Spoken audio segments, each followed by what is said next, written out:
when a series of disturbing posts began to pop up on 48-year-old Dee Dee Blanchard's Facebook account on June 14th, 2015, friends and neighbors were immediately concerned.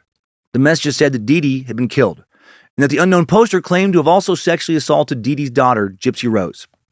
This would have been concerning to read about anyone, but it was especially concerning given what people knew or thought they knew about Dede and Gypsy Rose Blanchard. To them, Dee Dee was the caring and compassionate mother of a very sick child, a 19-year-old daughter with the mental capabilities of a 7-year-old, as Dee Dee had repeatedly claimed. Gypsy seemed to be the unfortunate victim of a terrible genetic lottery, ending up with multiple diagnoses of everything from asthma and allergies to chromosomal defects, muscular dystrophy, epilepsy, and more. She even had leukemia at one point, or so many were told. The Gypsy they thought they knew was a small girl with a bald head and a high voice, who used an oxygen tube to help her breathe, and whom Dee Dee rolled around in a wheelchair because she said Gypsy couldn't walk. It had seemed like such a stroke of luck and good fortune when Habitat for Humanity had been able to build a house for Dee Dee and her severely disabled daughter Gypsy in Springfield, Missouri, after Dee Dee and Gypsy fled Louisiana following Hurricane Katrina. But in the days that followed June 14th, people had learned that Dee Dee and Gypsy were not who they presented themselves to be. Gypsy was not sick.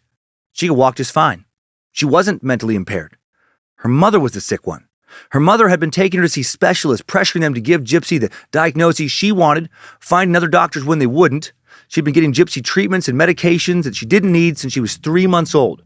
Oftentimes medications that had harmful side effects, did things like make her teeth rot out. And Gypsy wasn't 19 when she disappeared, she was 23.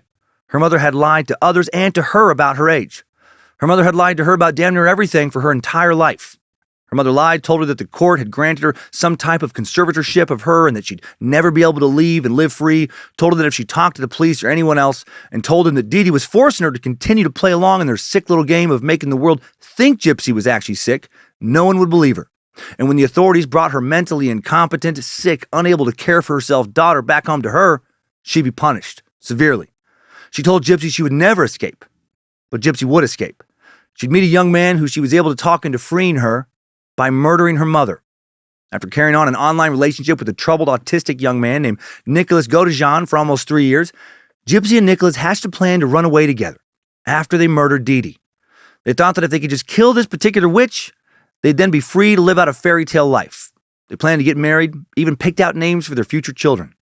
So following their plan, late on a hot June night in 2015, Nicholas snuck into the Blanchard Springfield, Missouri home, stabbed Dee Dee 17 times in her bed, while Gypsy covered her ears in the bathroom. Then the two would make their escape. But once the police discovered the body and heard about their online relationship, they quickly traced Nicholas Godejan and Gypsy back to Godejan's hometown of Big Bend, Wisconsin, where they were apprehended and charged with murder. And then all of Dee Dee's fakery and abuse would come to light.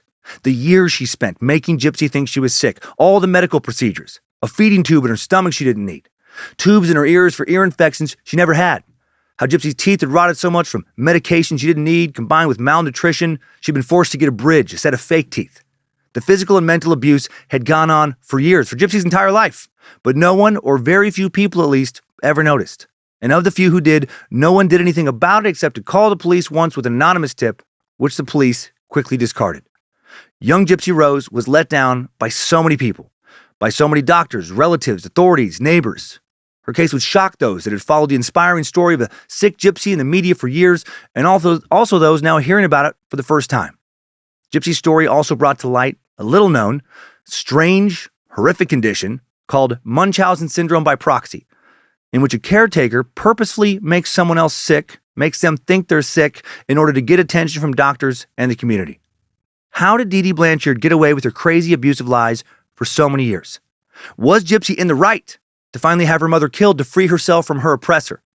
All this and more on today's True Crime Medical Fakery, once again unpacking the web of lies created by another manipulative con artist edition of Timesuck. This is Michael McDonald, and you're listening to Timesuck.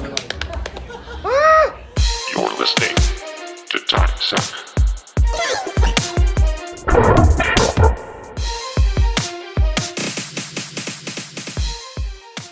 Happy Monday, meet sex. Welcome to the Cult of Curious. Dan Cummins, Master Sucker, Sergeant of Arms for the Thurston Howell III Fan Club, Randy's buttsock salesman, and you are listening to Timesuck. It's going to be simply splendid, love. It'll be grand. It's going to be a real Peach Melba kind of show this week. Hail Nimrod, hail Josephine, praise Bojangles, and glory be to Triple M. A couple of announcements and then show. Hoping I had a blast at the Wet Hot Bad Magic Summer Camp over a week ago now. This is the last episode I'll have recorded in advance of that event. A little nervous right now, hoping we pulled it off. Everyone had a great time. So we'll see. We'll see soon. Very different kind of announcement right now to start the show. I have a question. Do you have a construction project that needs completing? Remodel, repair, completely new home, almost anything residential, and live in Bingham or Bonneville County, Idaho. The counties encompassing and around Idaho Falls. Are you willing to hire someone who is almost as good at construction as he is at most likely killing over and over and over again and getting away with it? Well, then you should hire my dad.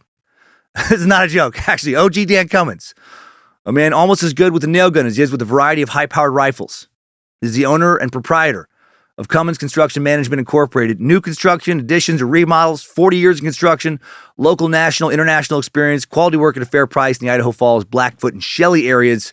Hit up that slippery son of a bitch, my dad. That is email. DanCummins54 at yahoo.com. Spelled the same as my name. No spaces. DanCummins54 at yahoo.com. He told me to put his phone number in this ad too, his cell phone, but I'm not going to do that to him. Nope. Don't need some of you maniacs crank calling my dad, then him complaining to me about it.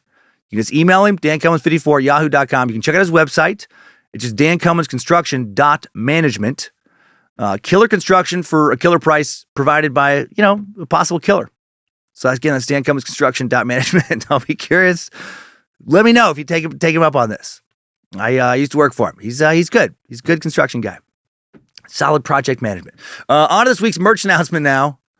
Awesome new mid-century style tee based on Suck 164, the Manhattan Project in the 1940s. U.S. government gathered all the best minds they could find to develop atomic weapons before the Germans or Japanese or possibly Russians could beat them to the nuclear World War II punch. Take an abstract look at the making of the world's first atomic bomb at badmagicmerch.com. Also having a Labor Day sale. How is it almost Labor Day already? And by the way, that atomic tee is the first of a set of designs here on Timesuck that are just a new look from Logan. They're very cool. The year has flown by, though, as far as making it to Labor Day. But starting September 2nd, noon Pacific time, lasting through September 5th, midnight Pacific time, use code LABOR22 at checkout for 22% off everything in the store at badmagicmerch.com. I'm still cracking over my head about my ad for my dad. We'll see how he likes that one. He told me to, cook something up. So that's what he got cooked. Last thing, a tour reminder, hitting the road again very soon, just over a week. Huntsville, Alabama, Thursday, September 8th. Nashville, Tennessee, you know where Nashville is, September 9th and 10th. Right between Miami and Fort Lauderdale in Florida, September 23rd and 24th. Palm Beach on the 25th. Little South Florida dates. Boston, October 6th, 7th, 8th. Grand Rapids, Michigan, October 21st, 22nd, 23rd. Then Austin, Texas, Louisville, Kentucky, Portland, Oregon. Finishing the fallout in Minneapolis, Minnesota, the Parkway Theater for a few prep shows before the sold-out special taping the weekend of December 9th and 10th. You can go to dancummins.tv for all those tickets. You can follow me. You can follow me on the talk. I'm talking now. I'm ticking and talking. Dan Cummins Comedy at Instagram, Facebook, TikTok. We'll talk about the stuff there too. Now back to the world of true crime for a look at the case of Gypsy Rose and Dee Dee Blanchard. This case will be so fascinating to people for two reasons. One, because Dee Dee had managed to fool everyone for so long, and two, because depending on how you look at it, you could truly make the argument that Dee Dee had it fucking coming. She had tortured her daughter Gypsy for years, her whole life, led her to believe in a way that murdering her mother was the only way she could ever be free. Before the murder plan, Gypsy tried to run away once with a dude she met at a fantasy kind of sci-fi convention, but her mom quickly found him, told the man that Gypsy was underage, even though she wasn't, threatened to have him arrested for a crime he actually wasn't committing. Dee Dee frequently told Gypsy that she wouldn't be believed if she ever went to the police. She made other threats of physical violence, like threatening to break Gypsy's fingers with a fucking hammer if she tried to run away again. Why wouldn't Dee Dee just let her daughter live her own life? Well, most think because she was mentally ill. Mentally ill in a way that I don't feel sympathy for, to be completely honest. In the same way I don't feel sympathy for sociopaths and psychopaths who murder people. They think she had a terrible, fucking evil psychological disorder known as Munchausen Syndrome by Proxy. Very, very rare disorder where the caregiver convinces both the patient and the patient's doctors that the patient is sick when they're not. Arranges for them to receive medical treatments that they do not need. Harmful medical treatments in many cases, keeping them weak, confused, easily manipulated. Surgery in some cases they don't need. Let's probably dive into this strange, strange story now.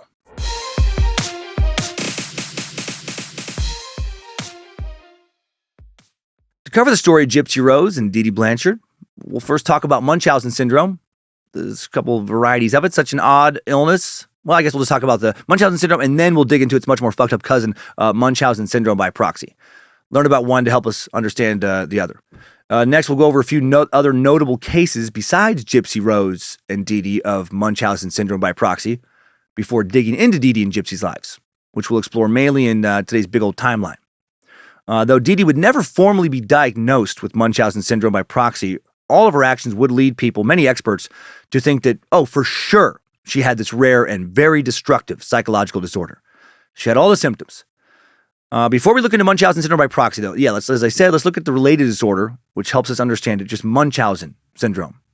Currently clinically known as factitious disorder imposed on self. Munchausen Syndrome, first identified by a British psychiatrist named Richard Asher in 1951. Munchausen Syndrome is a psychological disorder where someone, again, pretends to be ill. Well, I guess that not again. This would be the other side of it. This is where someone doesn't pretend someone else is ill. They pretend that they are ill, or they deliberately produce symptoms of illness in themselves. Their main intention is to assume the sick role, so that people will care for them and they'll be at the center of attention. Some people with Munchausen Syndrome spend years traveling from hospital to hospital, faking a wide range of illnesses. When it's discovered that they're lying, they often just suddenly leave the hospital, leave the area, find a new area, new medical professionals to convince that they're sick. Munchausen Syndrome is a complex mental illness and still not totally understood. Many of the few people who've been diagnosed with it refuse psychiatric treatment or psychological profiling. Still pretty unclear why people with the syndrome just behave the way they do. Also, highly unlikely that you would have this syndrome and not also suffer from additional mental disorders. If you truly have Munchausen Syndrome, there's a very good chance you also suffer from some sort of depressive or anxiety disorder, or from the very serious mental illness, borderline personality disorder. With borderline personality disorder, you have an intense fear of abandonment or instability, and you may have difficulty tolerating being alone. Yet inappropriate anger, impulsiveness, frequent mood swings push others away.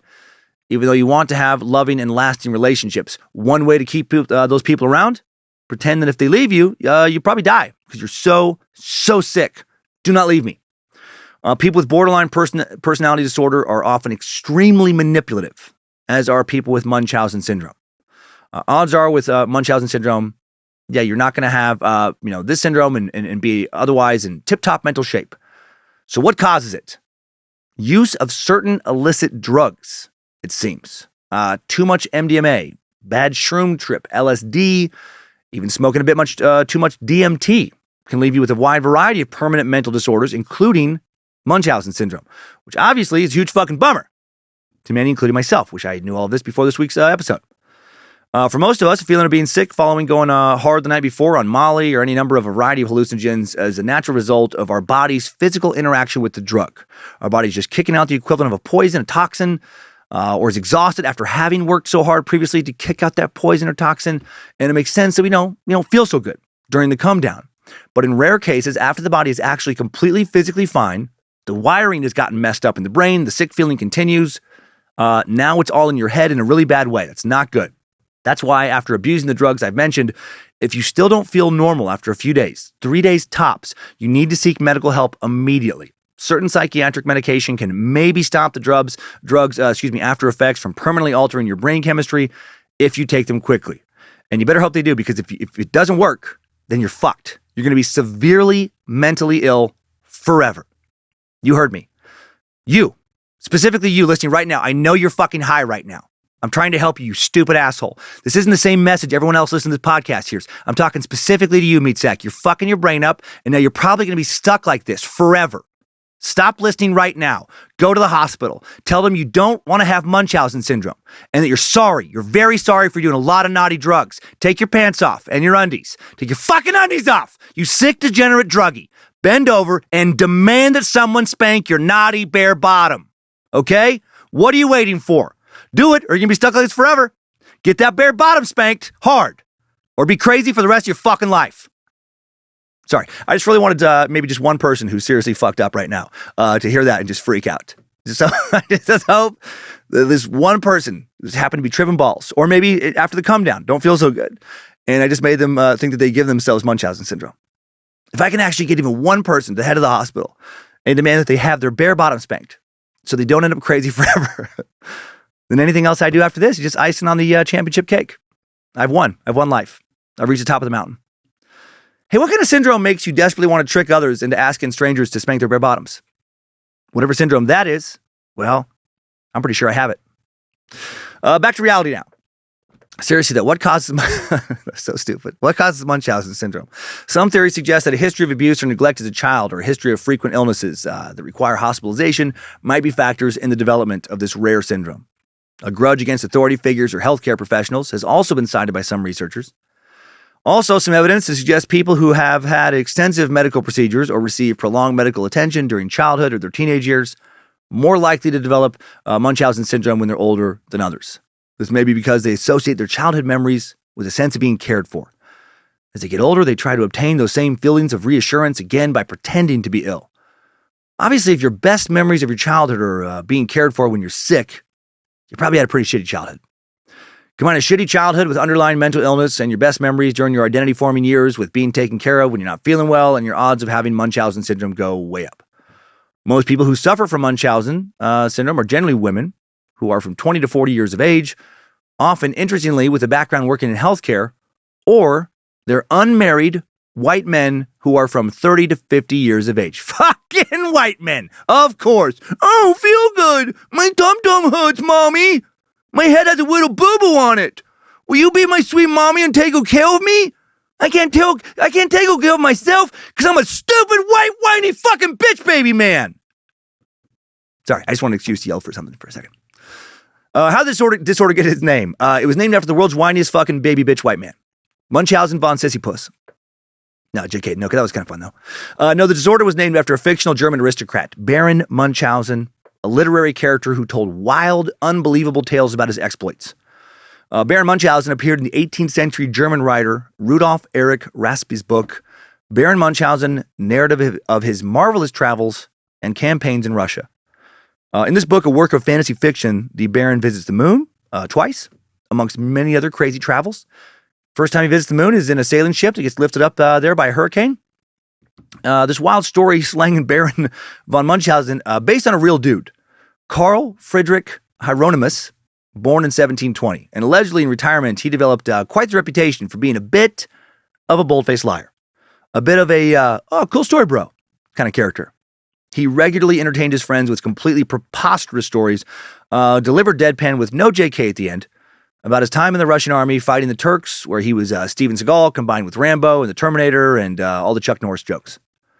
Over time, newer editions of this book added more adventures, often adapted from other literary works. In these stories, Munchausen, the timeless adventurer, crisscrosses the world in addition to visiting the moon and even falls to the core of the earth to emerge on the other side at one point. He flies on the back of an eagle, gets swallowed by a large fish, carries horses under his arms, fuck yeah, bro, and rides cannonballs through the air as one does amongst many other escapades. Astounding events take place, like when he's caught between a crocodile and a lion, and falls, and the attacking lion flies straight into the crocodile's outstretched jaws, trapping the lion in the croc's mouth and preventing the croc from biting anything or anyone else, thus ridding the Baron of both threats. The Baron's second lunar adventure came about because he had to retrieve his silver hatchet from the moon.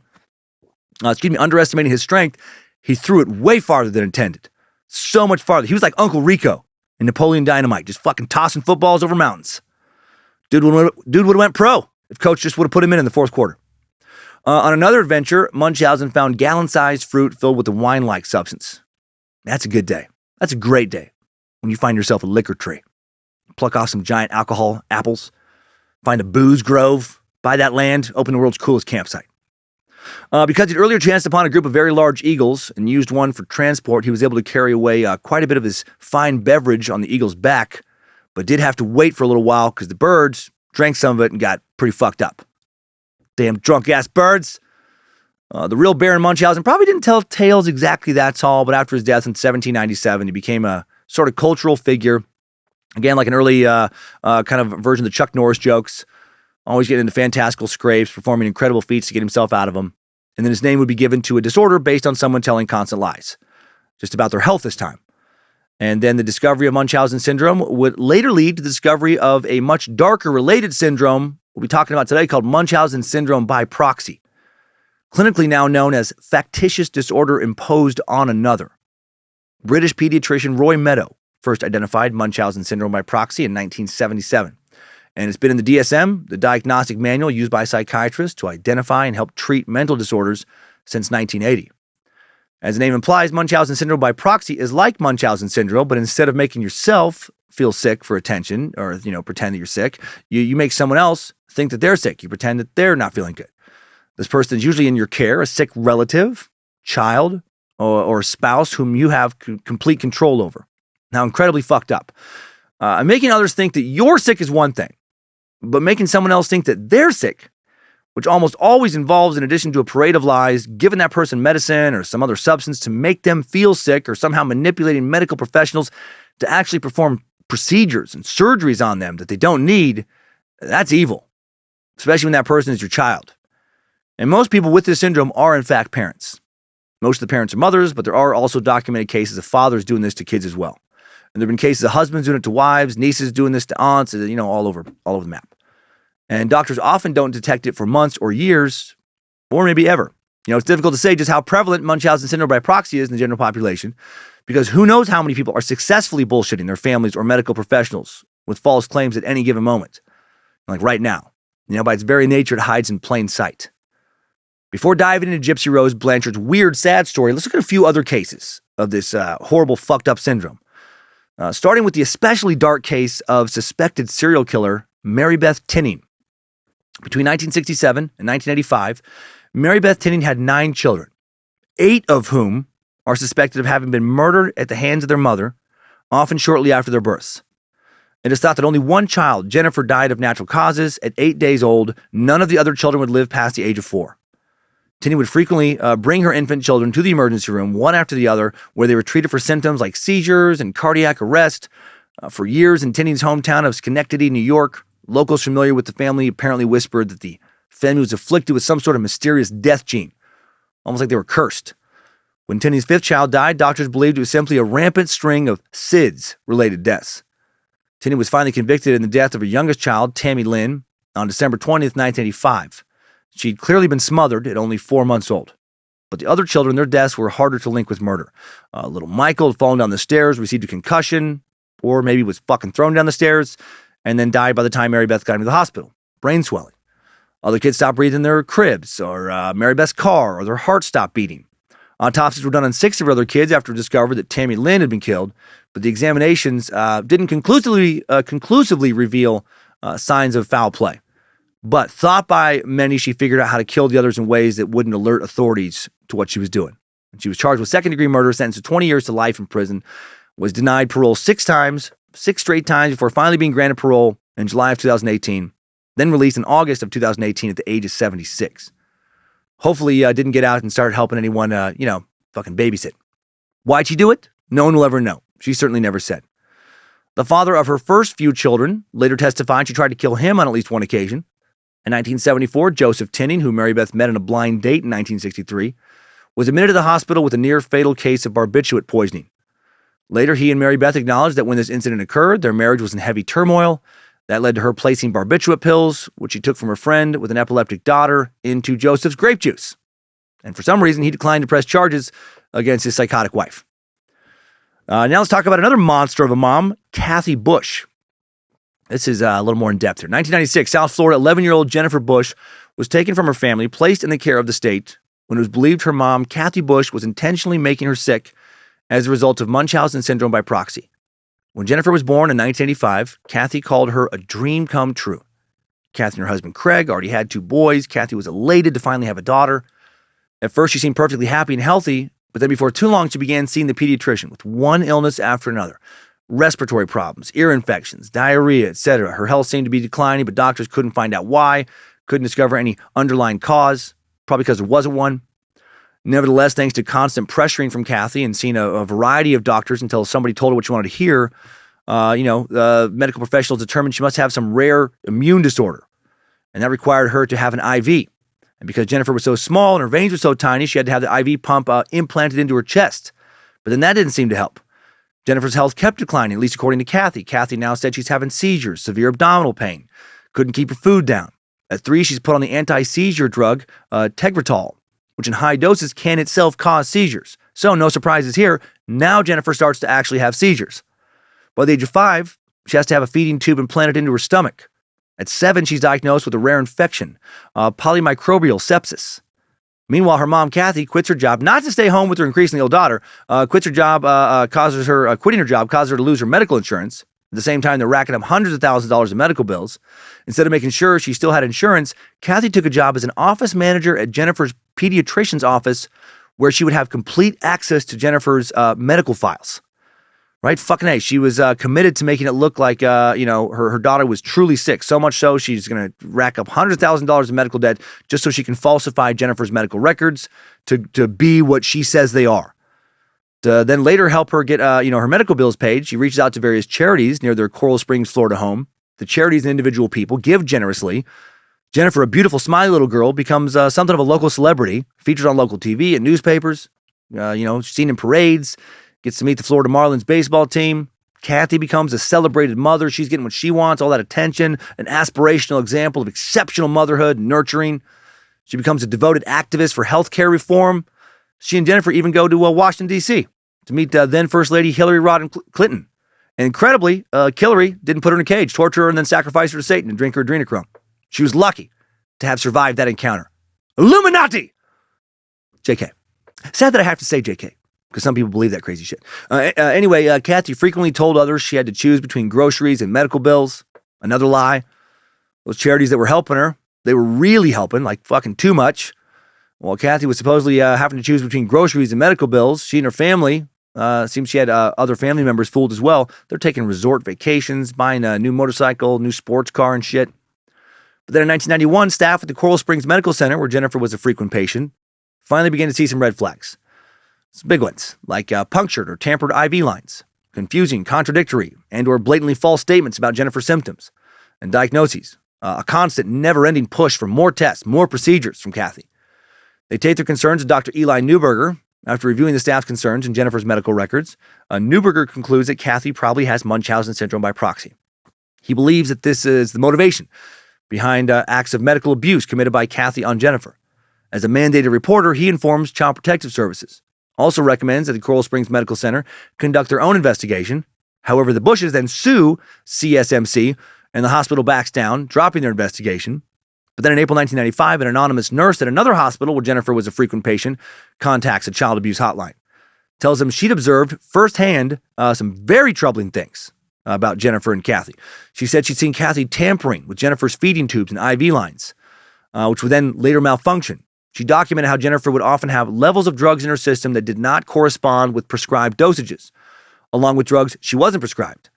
There are even times when urine samples had clearly been switched with someone else's. The anonymous nurse also said she'd come to recognize a pattern with Jennifer. Right before she was scheduled to be discharged, when she was happy and seemed to be recovering, she would suddenly have a seizure, but only when nurses weren't in the room and when her mother was always near. She'd go from being fine to pale, lethargic, vomiting. Also said Kathy treated her daughter as no more than a prop for the media. When she would be told that the media were there to see Jennifer, she'd make sure the girl was laying in bed, even if she'd been up and playing moments before, made sure she had a maximum amount of tubes and wires sticking out of her so she looked as sick as possible, made sure that she was right there by her side. Most disturbingly, the nurse said that Kathy seemed to be almost euphoric when her daughter would have a medical crisis. The nurse said she called the hotline because she feared for Jennifer's life. This time, the tip is forwarded to Florida state prosecutors. Now both CPS and prosecutors open an investigation that will last a year. Through the investigation, they find several medical professionals who either witnessed Kathy's tampering with her daughter's treatments or saw things in the little girl's charts that raised suspicions. One incident in particular stood out to investigators. After Jennifer had been prescribed, Tegretol, I came up earlier, for seizures, the level of drug in her bloodstream began to spike into near lethal territory. So the doctor who prescribed it put a hold on it, meaning it would not be given out from the pharmacy. Yet for 3 weeks afterwards, Jennifer's Tegretol levels remained dangerously high, occasionally spiking to near lethal levels again. Kathy was somehow getting more of the drug against Jennifer's doctor's wishes. So on April 15th, 1995, police arrest Kathy Bush, charge her with aggravated child abuse and Medicaid fraud. Jennifer's taken from school that same day, placed in foster care. By this time, she'd been hospitalized around 200 times. Fucking 200 times, and had undergone almost 40 surgeries, including having her gallbladder, appendix, and part of her intestines removed, as well as having undergone 1,819 non-surgical treatments. What the fuck? And then soon after being taken out of her mother's custody, Jennifer's feeding tube is safely removed, and her many illnesses and symptoms, wouldn't you know it, completely disappear. Kathy Bush's trial began July 20th, 1999. But then before the trial started, the judge dealt the prosecution a blow. He would not allow any testimony or evidence having to do with Munchausen Syndrome by proxy to be, entered into the trial. The diagnosis was still somewhat controversial, actually still is. The prosecution would now have to prove that Kathy committed medical abuse on Jennifer, no more, no less. Any possible mental disorder pushing her to do that, chronically, continually, would now be inadmissible. Kathy's defense was that she was simply a concerned mom doing everything in her power to care for her sick child. The accusations of medical abuse, she said, were just the doctors and nurses working together to exact revenge for her activism. Prosecutors called dozens of doctors and medical professionals from hospitals all over the region who had treated Jennifer. They testified to patterns of mysterious symptoms that only Kathy witnessed, falsified medical histories and diagnoses, frequent tampering with medical equipment, drugs in Jennifer's system that weren't supposed to be there, recurring infections consistent with contaminated feeding tubes or catheters, some that could only be explained by the introduction of fecal matter. Holy shit. Kathy was introducing actual shit, hopefully not her own, that sick bitch, into her daughter's system to intentionally make her ill. Peanut butter, a hot dollar per day keeps the doctors in play. Showbiz. Numerous medical professionals also testified to multiple incidents where Jennifer would seem to recover, only to then get worse when her mom visited her.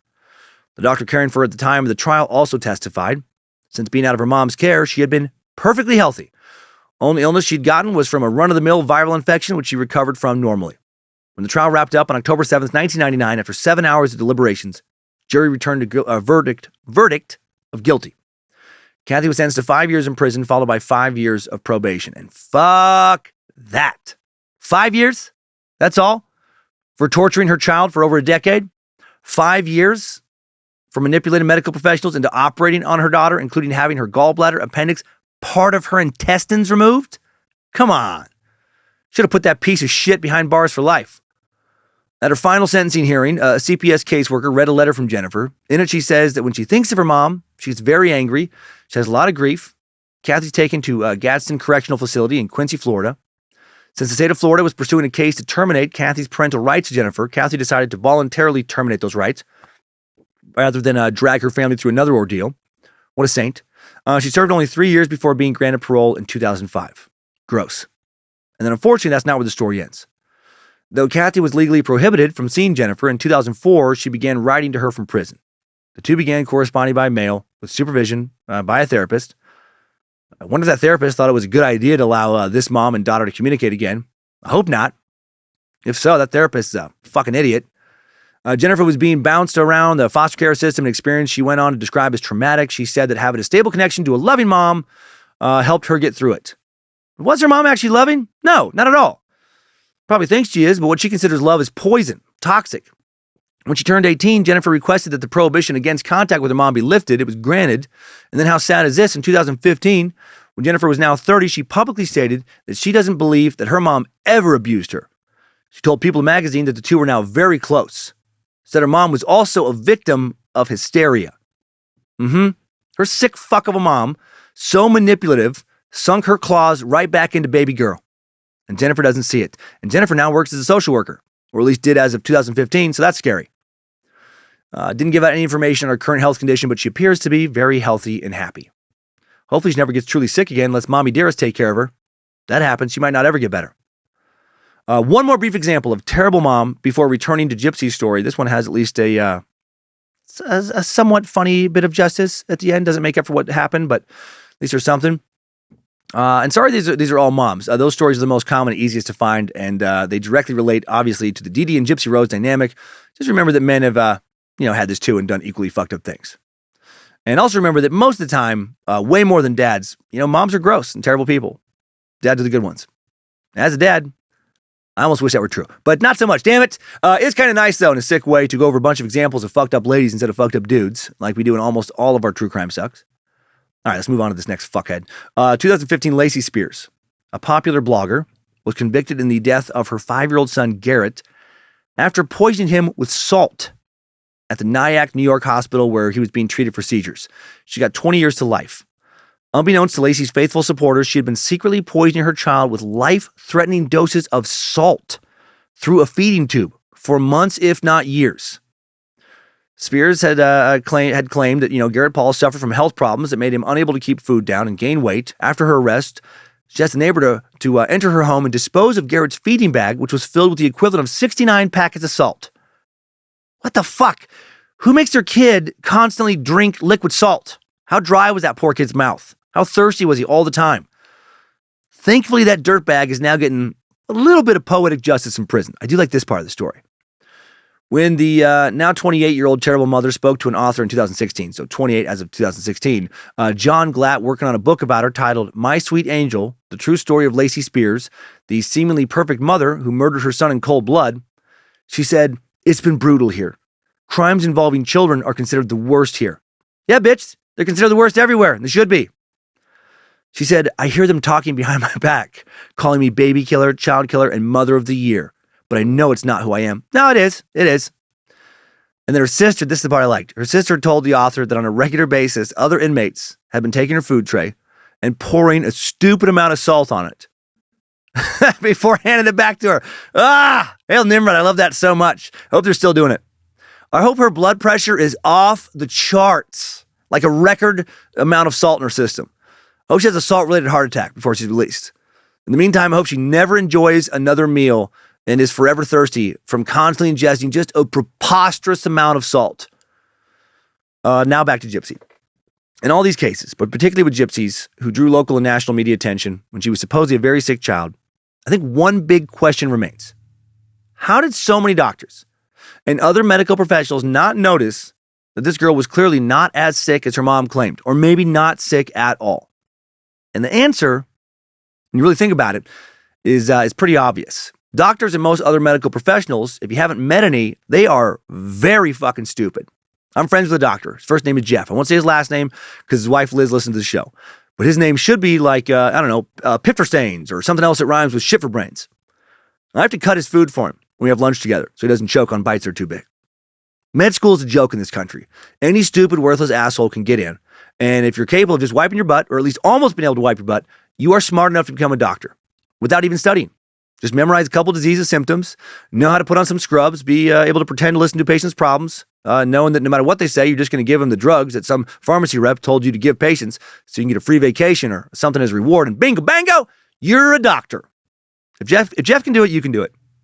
I had to help him get his pants off to use the bathroom once because he still doesn't know how to work a zipper. And to be a nurse, you can be even dumber. All you have to be able to do is wipe other people's butts.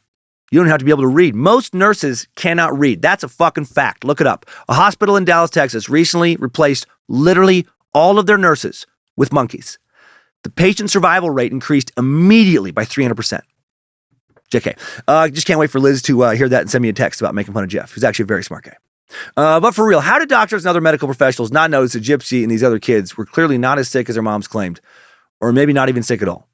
Most doctors asked to explain Gypsy's case, in particular, say that the doctor-patient bond of trust goes both ways. There's just this intuitive belief that a patient wants to become better, and that in the interest of getting better, they're generally going to be as honest as possible when it comes to describe how they're feeling, or how their child is feeling, because that's in their best interest, or the child's best interest. And since doctors and nurses want to help patients get better, it's generally in their best interest also, and in the best interest of their patients, to believe their patients. As healthcare providers, says Carolyn Burton, a doctor at the Mayo Clinic in Florida in Jacksonville, who's treated cases of Munchausen Syndrome by proxy, where the proxy is an adult, we rely on what a patient tells us. Even if a doctor suspects his or her patient is lying, generally isn't much incentive to refuse treatment based on doubt.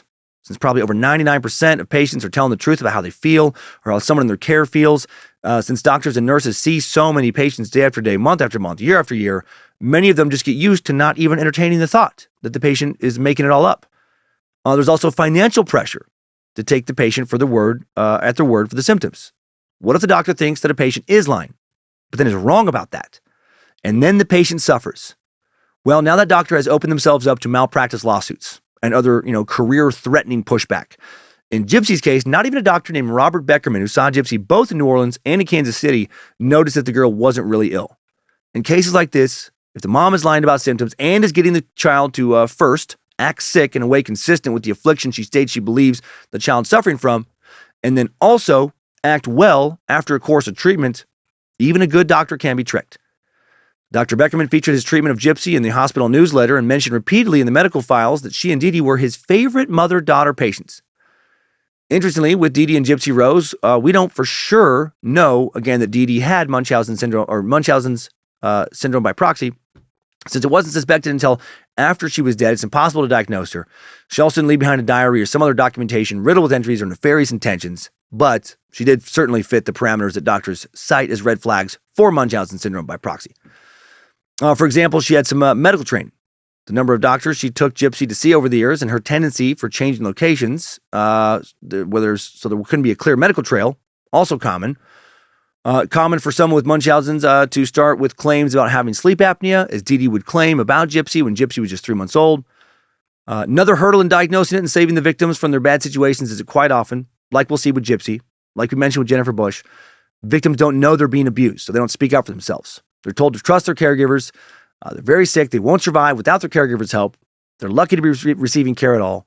The longer the fake illness goes on, the higher the chances are that the actual patient might begin to collude with the perpetrator to present the symptoms, and again, perhaps even continue to believe that they are sick somehow. This particularly happens in cases where the victim is a child, where a child's natural desire to please a parent is something the person with Munchausen syndrome by proxy can play on and manipulate. But even in adult cases, there can be some kind of emotional attachment, keeping the patient in on the lie with the abuser. We'll certainly see this with Gypsy's story. This poor girl suffered so much because of her abusive mother, suffering from Dee Dee being an abusive piece of shit, also suffering due to the surgeries she was forced to undergo.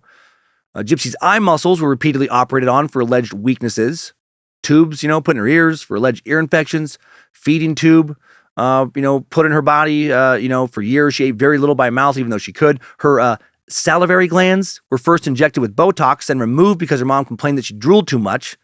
So she fucking, mutilated her. Her teeth rotted out, had to be extracted thanks to a combo of poor dental hygiene and a mixture of medication side effects and severe malnutrition. And throughout all of this, Gypsy never spoke up to medical professionals because she was impossibly young when the manipulation and improper treatment and abuse began, and she could hardly have been expected to challenge authority figures, her mother or her doctors, about how she was feeling, due to just knowing nothing but manipulation. And all of this makes it a little easier to understand, at least for me, and for most people, I think, why Gypsy, when she figured out what was going on and couldn't get away, had Dee Dee murdered. I do not blame her. I really don't. She was sentenced to 10 years in prison for the crime instead of the life sentence or death penalty she could have gotten under Missouri law, because prosecutors understood how complicated and tragic the case was and understood how she was a victim. And I think that even 10 years, still about 10 years too much. Some people think she should have been sentenced for longer, though. What will you think when this story's over? When Gypsy had her mom killed, was she acting out as a victim or as a perpetrator or both? Her mom was almost her only role model in her life and rarely let Gypsy out of her sight. Almost all she learned from her mom revolved around lying, manipulating, and physical abuse. And her mom did make it clear to her that she would never, let her go live free, and that she was always going to have to pretend to be ill because that's how they made their money. Gypsy Rose was her mom's meal ticket, or at least that's what Gypsy has claimed. Still, did she have to kill her mom in order to escape, or could she have broke free in some non-violent way? Was Dee Dee's killing justified? Let's find out in this week's Timesuck Timeline. Strap on those boots, soldier. We're marching down a Timesuck timeline.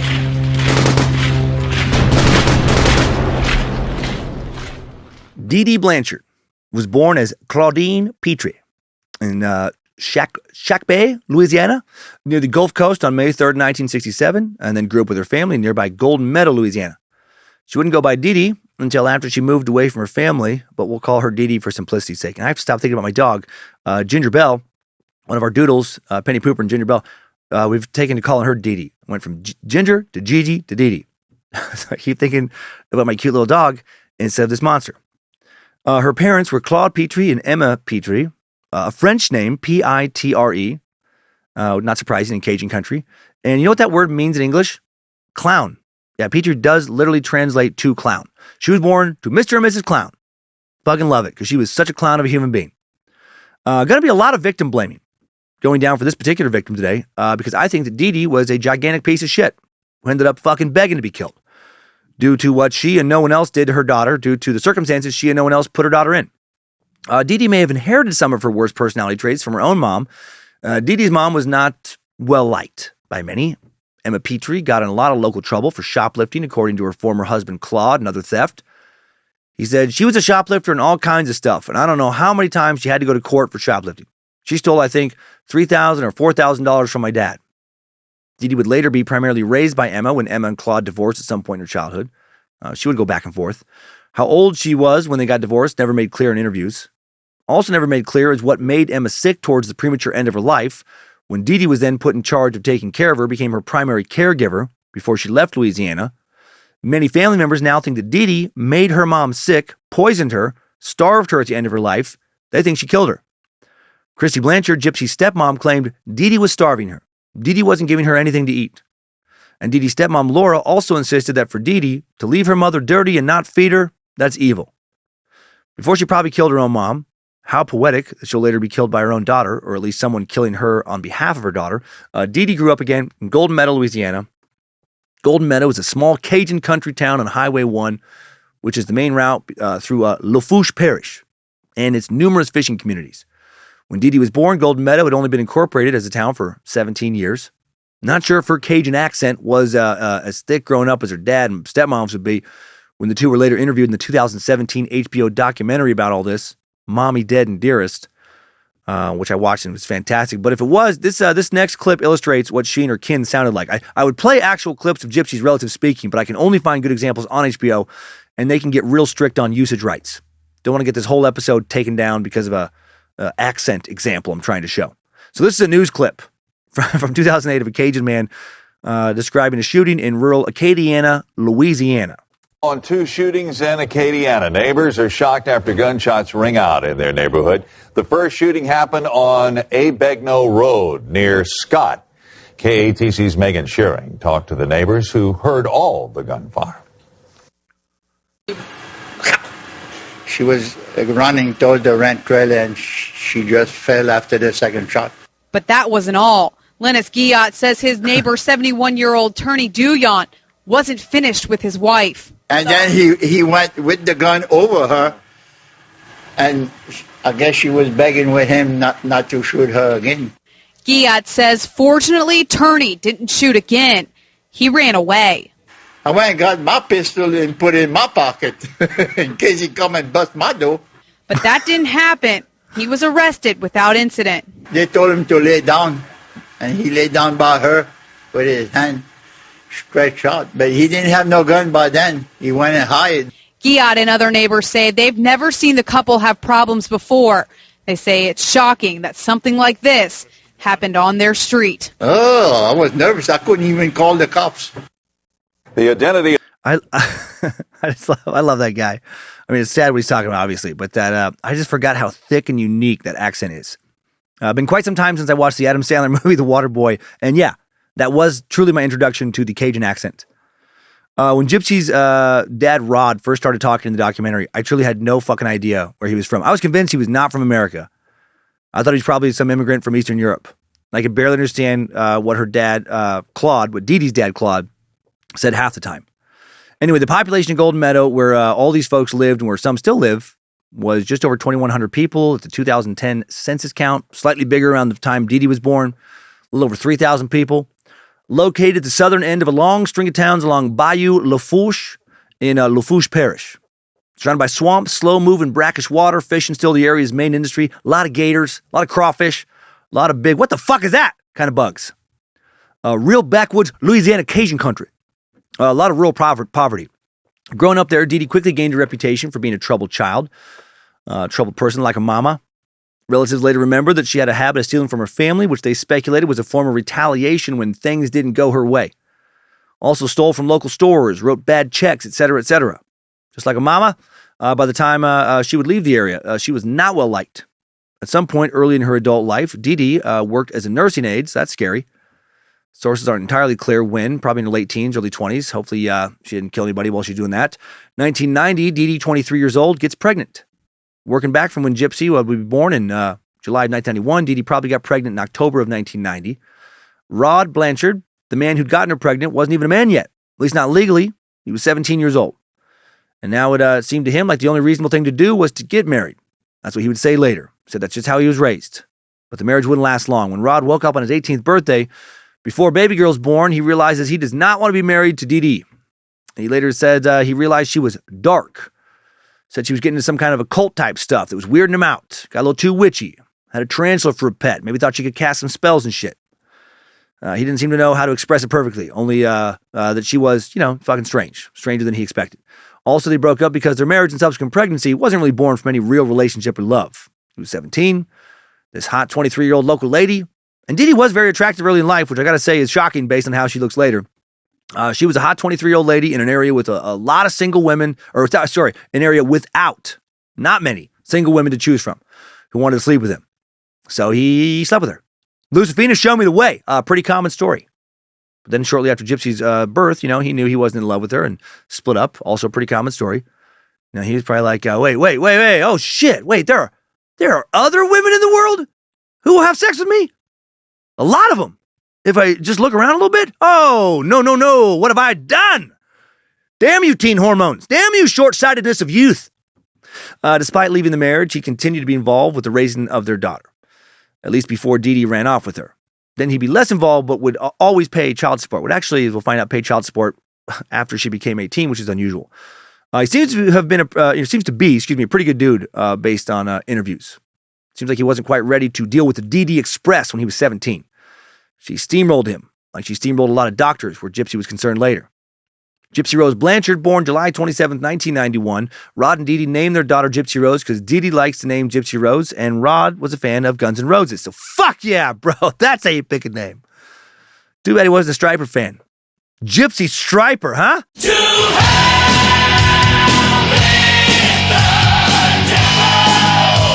Are any kids named after Striper? I don't know.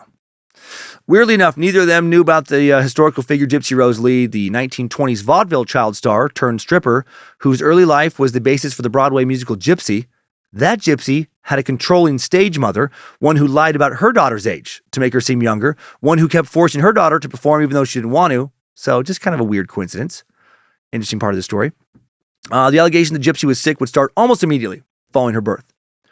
According to Rod, who was still heavily involved with his daughter at this point, as far as, living with near Dee Dee and involved in the child rearing, by the time Gypsy was 3 months old, her mom was convinced that the infant suffered from sleep apnea, began taking her to the hospital.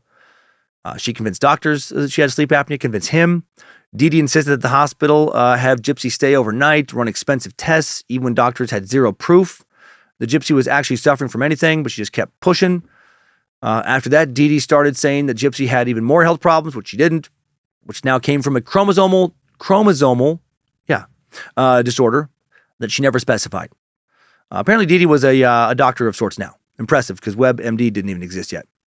Dee Dee always had a new idea about what was wrong with Gypsy. She was always taking her to a new doctor, talking them into giving her a new drug.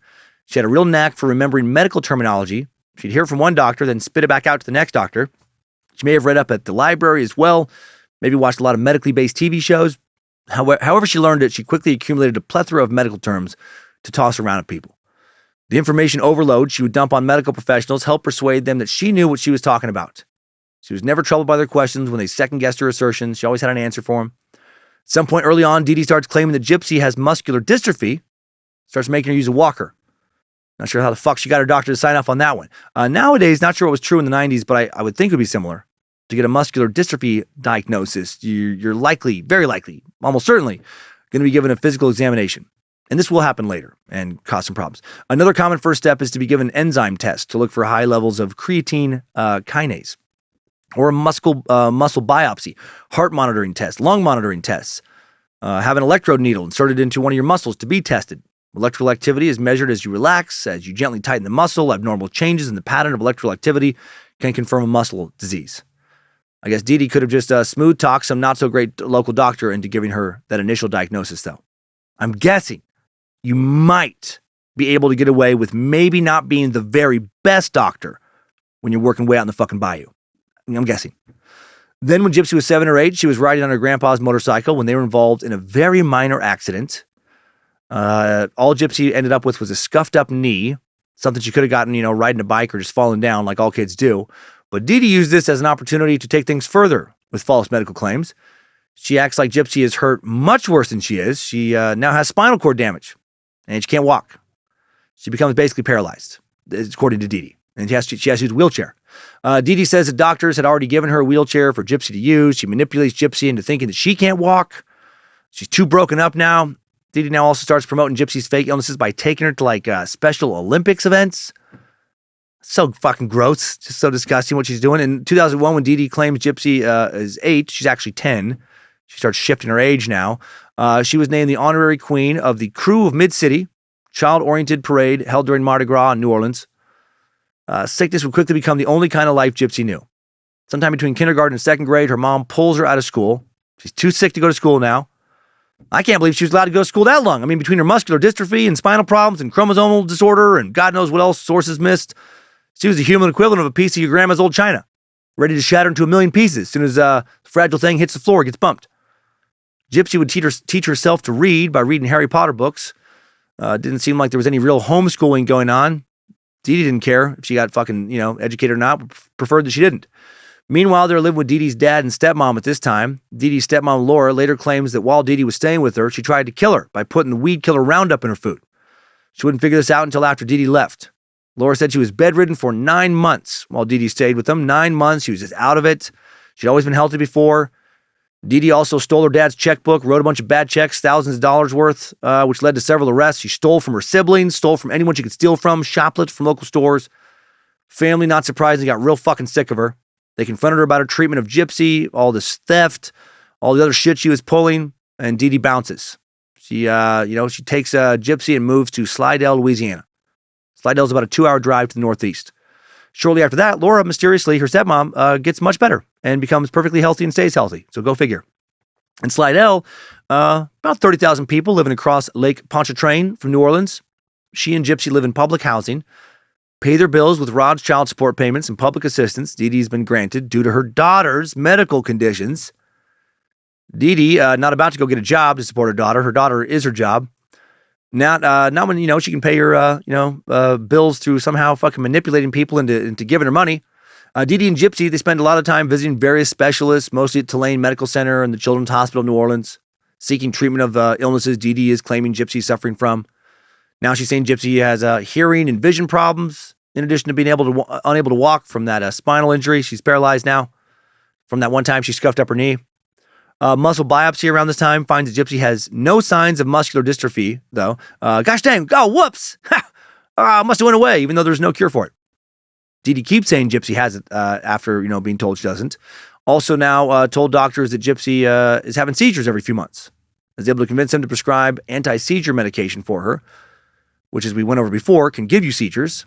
Also convinces doctors to give Gypsy unnecessary surgeries, frequently takes her to the emergency room whenever she has a minor problem.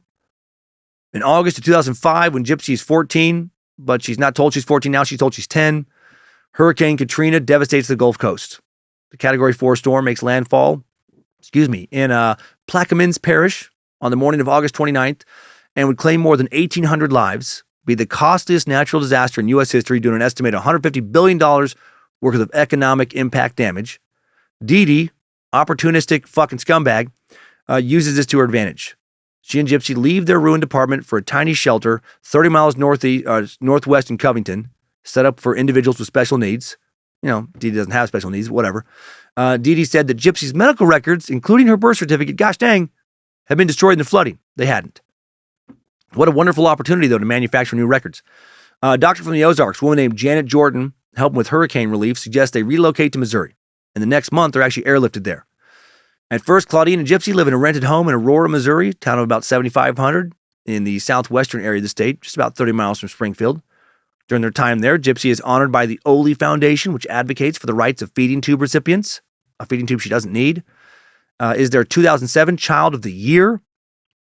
Yeah. Did I mention already that she's had that feeding tube implanted in her stomach, a painful feeding tube she didn't need because she could eat just fine? But she wasn't eating just fine because her mom was starving her. Strictly controlling her calories to keep her, looking, sick. Healthy. In March of 2008, Dee Dee and Gypsy move into a house built for them by Habitat for Humanity. Why did Habitat for Humanity build them a house? Because they had been through so fucking much. Dee Dee had sacrificed so much to do right by her daughter. At the time they moved into the house, Gypsy, in addition to being wheelchair bound and using a feeding tube, now sometimes uses an oxygen tank to help her perfectly healthy lungs pump enough air into her system. The house has a wheelchair ramp, a hot tub to help with Gypsy's muscular dystrophy problems, or so her mom can sit in the fucking hot tub. Oh my gosh. The story of a single mom with a severely disabled daughter, forced to flee Katrina's devastation, receives considerable local media attention. And of course, that brings in money and other perks. In Missouri, the two receive free flights to see doctors at Children's Mercy Hospital in Kansas City, free trips to Walt Disney World, backstage passes to Miranda Lambert concerts from the Make-A-Wish Foundation. Miranda Lambert even gives Dee Dee a personal check for $3,500. Neighbors, members of the community pitching in to help Dee Dee and Gypsy whenever they could. She's getting money sent to her, checks coming in the mail. Things are going great for Dee Dee. Gypsy is still being essentially tortured with unnecessary medical treatments and procedures. Dee Dee is becoming a beloved neighborhood star. Sometimes on summer nights, Dee Dee now sets up a projector to play a movie on the side of the house. Children in the neighborhood whose parents usually couldn't afford to send them to a movie theater would come over for watching the movie, and for a treat, Dee Dee would charge them for concessions, and they would pay because, the money was going towards Gypsy's treatments. But probably not. Neighbors and friends would think Dee Dee's a saint. People who knew her remember her as a generous woman, generous with her time, generous with money when she had it. She made friends quickly, inspired deep devotion amongst some friends, also quick to rattle off a laundry list of her daughter's so-called medical conditions for sympathy. And the list is getting fucking long now. It includes chromosomal defects, right? Defects, muscular dystrophy, epilepsy, severe asthma, sleep apnea, eye problems, hearing problems, GI tract problems, partial paralysis, heart murmur, some kind of lung disease, and leukemia. Because she has cancer now, too. Doctors don't verify that one. That's just what she tells people. And what she tells Gypsy. So that's fun. For your mom to try and make you think you have cancer when you don't. That's when you know you have a super fucking cool mom. The coolest. Dee Dee had been telling Gypsy that since her medication would eventually cause her hair to fall out from the cancer treatment, best to shave her head in advance. So now she's bald from the cancer that she doesn't have. Dee Dee also convinces her that the cancer is going to give her anal leakage and teaches her to prevent this from occurring, and embarrassing her in public by stuffing socks up her butt. So that's fun. For years, the only time Gypsy Rose won't have a sock in her butt is when she takes it out to go to the bathroom. And these butt socks she uses, because they didn't splurge and buy Randy's butt socks, highest quality butt socks in the butt sock market, treated with antimicrobial peppermint oil and anti-odor microfibers so they never stink and are less likely to harbor harmful bacteria. Well, now Gypsy Rose is getting butt infections, which is a good reminder. If you care about your butt, always, always buy Randy's butt socks. Order Randy's butt socks right now when you call 1-800-SAD-TUSH. You get 50% off the softest thing you'll ever shove up your ass, guaranteed, or your money back. Sorry, that was from last week. And don't worry about it. Dee Dee didn't encourage her daughter to shove socks up her ass, but the rest of the stuff I said was true. Mother of the Year, Dee Dee would also remind people their daughter has brain damage, saying she has the mental level of a 7-year-old, and tries to convince, Gypsy Rose of this also. She'll never be smarter than that. She's coaching Gypsy to speak simply now, to stay in her wheelchair, to back up everything she tells people about all the shit that she has going on, but not really going on. A lot of the people meeting Gypsy around this time are charmed by her, right? She's endearing. She's 5 feet tall. She soon will have almost no teeth thanks to the side effects largely of some medicine she's been taking that she doesn't need. She's wearing large glasses for eye problems she doesn't have. She speaks in a high childlike voice, encouraged to do so by mommy psychopath. Because of all her terrible fake conditions, Gypsy never gets to do anything normal kids do. No pizza, no hamburgers, no soda. Said she's given a diet of mostly Pediasure drinks and protein shakes well into her 20s. Some people who knew her at this time will later recall thinking it odd that they never saw Gypsy alone. Dee Dee always hovering around her. And she almost always was holding Dee Dee's hand in the presence of others. Whenever Gypsy said something that indicated that she wasn't that sick or, was smarter than someone who's supposed to have the mental equivalency of a 7-year-old, they think that Dee Dee would squeeze her hand tightly to remind her to calm the fuck down, right? Follow the program. Her constant hand-holding, when looked back on, wasn't love, affection, protection. It was abuse and control. Gypsy will later back up that observation. Gypsy will also claim that when the two were alone, when neighbors couldn't see what kind of person Dee Dee actually was, Dee Dee would strike Gypsy with open hands, coat hanger if she didn't like how she behaved in public, always got punished if she didn't act in accordance with the symptoms of her fake afflictions. And Gypsy starts figuring out that they're fake.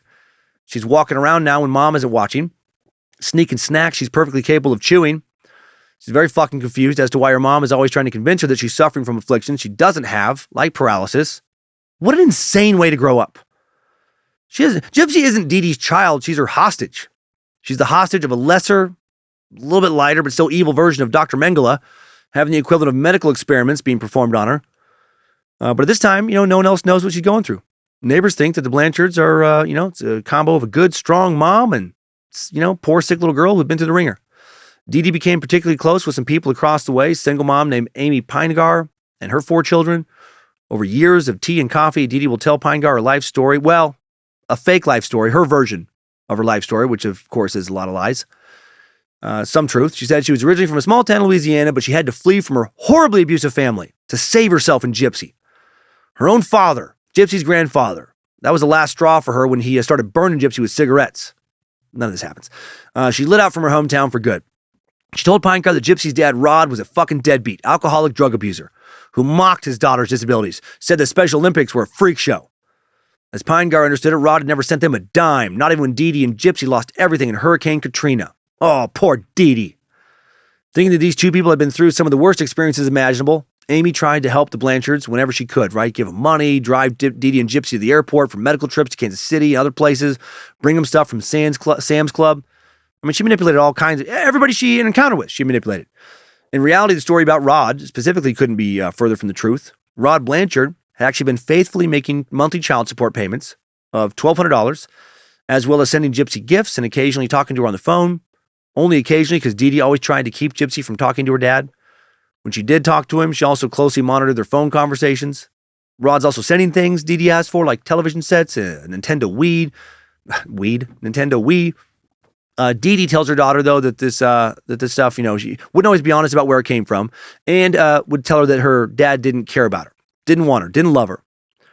Rod knew something weird was going on between Dee Dee and Gypsy, like when Gypsy, he called her on her 18th birthday, and then Dee Dee, before allowing him to speak to Gypsy, told him not to mention Gypsy's real age, saying that Gypsy thought she was 14 and that it was for the best. Don't confuse her, Rod.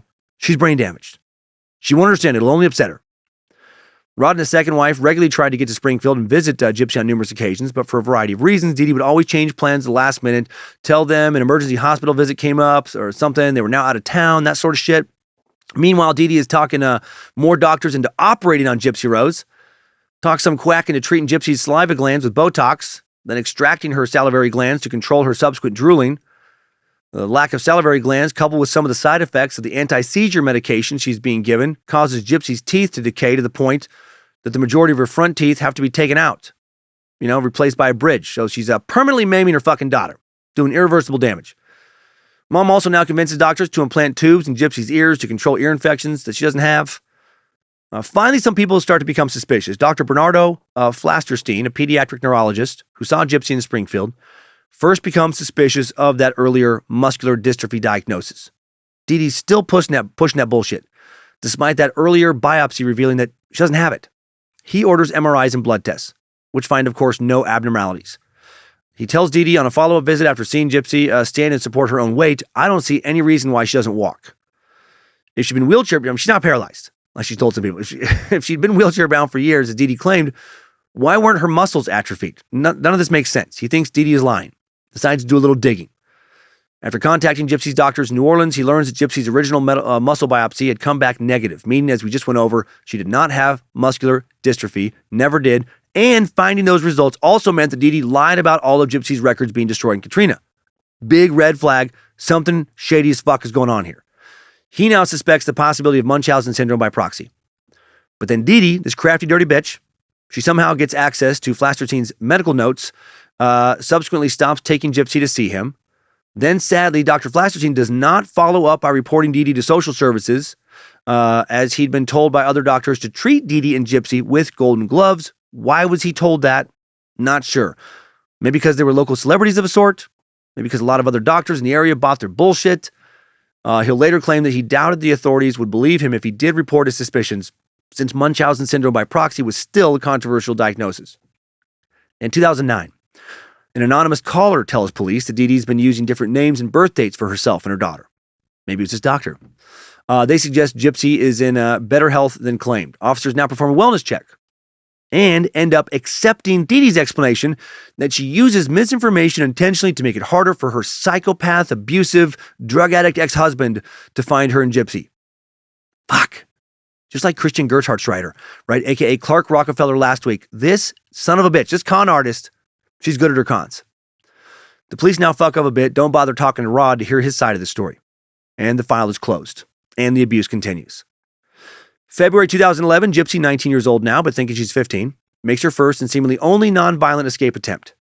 Since 2001, a decade earlier, Gypsy and her mom had attended numerous sci-fi and fantasy conventions, sometimes in costume. Since she could blend in, even in a wheelchair, and her mom enjoyed these things, now she tries to escape with the man she met there. Gypsy had begun communicating with this man online. She's 19, he's 35. Gypsy sneaks back to this guy's hotel room, but very quickly, Mommy Dearest finds him. And she presents falsified paperwork stating that Gypsy is a minor. She threatens to go to the police, have this man arrested. In the HBO documentary, Mommy, Dede, and Dearest, Gypsy recalls Dee Dee saying, once the two of them were then alone back in their hotel room, if you ever try to do that again, I'm going to smash your fingers with a hammer. Love you too, Mom. World's best mom. World's best mom. Once they return home from the convention, Dee Dee does smash Gypsy's computer with a hammer. World's best mom. World's best mom. Gypsy also claimed that her mom kept her leashed and handcuffed to her bed for 2 weeks because of this incident. And this is when Dee Dee supposedly filed the paperwork with the court, claiming that Gypsy was mentally incompetent, and now Gypsy became, at least Gypsy thought, for all intents and purposes, owned by Dee Dee. Think Britney Spears' former probate conservatorship, but one where Britney has substantially less freedom. That's bullshit, of course. This didn't happen. Dee Dee didn't do that, couldn't do that the way she described it, but convinced Gypsy that it happened.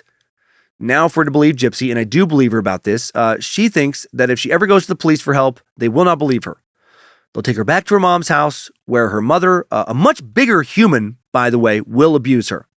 And Gypsy's tiny. Gypsy's around 5 feet tall, I don't know, maybe 100 pounds at this point, probably less. Her mom kept her looking real frail. Her mom, not sure of her height, but she seemed to be around a half foot taller based on videos and pictures. And to me, looks like she weighed anywhere from 220 to 250 pounds. Well over twice the size of her daughter, and I imagine privately pretty damn physically intimidating. If I'm Gypsy, I'm fucking scared of Dee Dee.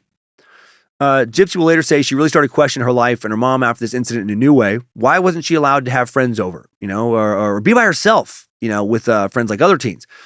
Why did her mom keep telling everyone she had problems that she knew she didn't have? Why was her mom blatantly using her as a meal ticket if her mom actually loved her? Gypsy was forbidden by Dee Dee to go on the internet after the convention incident, but she wouldn't stop using it, wouldn't stop talking to men. She would use her mom's laptop now to secretly talk to guys after her mom would go to bed. And in 2012, while using a Christian dating site, some fake profile she set up, she met a man named Nicholas Godejohn from Big Bend, Wisconsin. Nicholas, born May 10th, 1989, is 23 at this time. Dee Dee is being told she's 17, but she's actually 21. Nicholas, while never having to deal with a problem like Dee Dee Blanchard in his life, he does have his own problems. His parents split up when he was a toddler, around 3 or 4. Not long afterwards, he was diagnosed with autism, Asperger's specifically, in grade school. From kindergarten until 12th grade, he was in special education classes. Psychologist Kent Franks would testify in a 2016 hearing that Nicholas had and has the mind of a child. Watching interviews with this guy, he certainly seems to be right about this. You can tell right away that he is dealing with more stuff mentally than most of us are. Frank said that after 2 mental evaluations on Godejohn, he determined he was on the autism spectrum and had an IQ of 82, so on the edge of being cognitively impaired, definitely below average, and the functionality equivalent mentally of a 10-year-old. Godejohn's childhood was lonely. He had trouble making friends. As a young person, he was interested in computers, wanted to become a computer repairman, but that didn't pan out for him. He just lacks the social abilities and sadly just doesn't have enough overall intelligence to pull something like that off. He found comfort in connections online, feeling he could only be himself when he was on the computer, or at least be who he wanted others to see. Before he ever goes on his mission to save Gypsy Rose from Dee Dee, while he and Gypsy are still in their online relationship, something pretty fucking weird happens. In 2013, I love when details like this come up in episodes. In 2013, he'll be arrested at McDonald's after he is allegedly caught masturbating there, like not in the bathroom, like out in the lobby. And I found this in multiple sources that pulled from the police report. I'm not making this up. He was caught he had been masturbating just openly in the McDonald's. Not like, pants on, but still, for 9 fucking hours. He was there 9 hours and openly watching porn. So you heard that right. 9 hours. Customers spotted him over and over, numerous customers. his hands down his pants, shuffling around, jerking that gherkin, watching some porn at McDonald's. So something's clearly not right with him. That's not the kind of crime committed by someone who's not a little bit off, as far as mental. Like, that's someone who's not smart enough to try to not get caught, who doesn't understand social norms. That's someone who doesn't understand that if you masturbate while openly watching porn in the middle of a fucking fast food joint for 9 hours, you're almost certainly going to get in trouble. Go jerk off in your bedroom or in the bathroom or in the bushes while you watch your porn like a normal creep. But not a Mickey D's. Not unless McDonald's really changes their customer policies up. That would be an interesting new, social allowance to build a new McDonald's campaign around. I'd love to see a commercial for that. Good time, great taste. That's why this is our place. The good time, great taste of McDonald's. Come on into McDonald's and watch the fastest show in town. Now at all McDonald's locations, openly watching pornography is allowed. Get that Big Mac fries and a Coke and throw on some porn. At the fastest show in town, you can still slow down and get down with yourself. Add a chocolate shake for just 99 cents while you shake your dick around. We love to see you smile, and if you're playing with yourself, you're smiling. The fastest show in town. Continuous performances daily at your nearest McDonald's. Continuous performances is right. 9 hours. Anyways, Nicholas claimed during his McDonald's big trial, like a courtroom appearance, that he suffered from dissociative identity disorder, multiple personalities, and, one of those personalities liked to come on some warm chicken nuggets. McNuggets, excuse me, a few feet away from the play slide, all right? Nicholas's mom, Stephanie Goldhammer, would tell detectives that Nicholas was only diagnosed with autism and Asperger's, not with dissociative identity disorder. Nicholas told police that while he looked like he was engaging in self-love in a public space, he was just scratching himself. Is it a crime to have a really itchy chicken skin duffel bag and custard launcher, officer? Sorry, I thought I still lived in America, where you were still allowed to itch your own goddamn ding-dong and grundle charms. Police didn't buy it, of course, and he was charged with carrying a concealed weapon. I wish that was for the dick. That'd be great. No, he had a large folding knife in his pocket. And disorderly conduct for the masturbating under his pants. He's found guilty but given no jail time, just misdemeanors. Slap on the wrist for slapping his boss hog near the condiment bar. Gypsy and Nicholas's online relationship would last well past this little incident. God, it's so fucking funny to me. In total, they would date, but only really see each other twice for 2.5 years. Excuse me. Gypsy used 5 different Facebook accounts to keep talking to him. Gypsy wrote in one message, "I need to tell you something. I'm no model. I have a medical condition, so I can't walk. I have a chair I use. Is that an issue?" Nick responded, "Why would that be a problem? You are an angel in my eyes. It will never make any difference in how I see you from the inside out." And that's actually really sweet. And McDonald's, jerking off in the lobby porn guy. He's romantic at heart, maybe. Sometimes their exchanges would get explicit. I get it. Sometimes my exchanges with my wife, Lindsay, are explicit. In the best ways. Hail, Lucifina. Nicholas introduced Gypsy to BDSM, according to Gypsy, and screenshots of Gypsy's secret Facebook account show illustrations of a nearly naked Belle from Beauty and the Beast, Clutching the Beast, some other BDSM illustrations, as well as status updates that included the statement, "I live and breathe to serve my master." Gypsy would later claim that she was uncomfortable with BDSM, but that Nicholas pressured her into it. Her message exchanges, I will say, though, do not line up with that assertion. She seemed really into it. Gypsy also made up multiple online personalities of her own to match his so-called dissociative or, identity disorder personality. She dressed up in different wigs, outfits to go with these personalities, which included Candy, the, quote, slut side, Ruby, the, quote, evil side. In 2014, Gypsy first confided in her neighbor, Aaliyah Woodmansey, 23-year-old girl who saw Gypsy as a little sister, about this online relationship with Nicholas. Aaliyah Woodmansey liked Gypsy, almost everyone did, but rarely got to spend any time with her alone because Dee Dee was always hovering around her meal ticket. Gypsy started messaging Aaliyah through a secret Facebook account under the name Emma Rose. She wrote in October of 2014, "This is my personal account. My mom is still overprotective, so she don't know about this account." Then she confessed she had met a man on a Christian singles site. She wrote that she was in love with him. She told Aaliyah. Gypsy hadn't told her mom yet. She wrote that she knew Dee Dee wouldn't approve, that she wasn't allowed to date, though she longed to grow up and have a boyfriend like other girls her age. Gypsy told Aaliyah that she and Nicholas were planning a future together, had discussed eloping, had even picked out names for future children.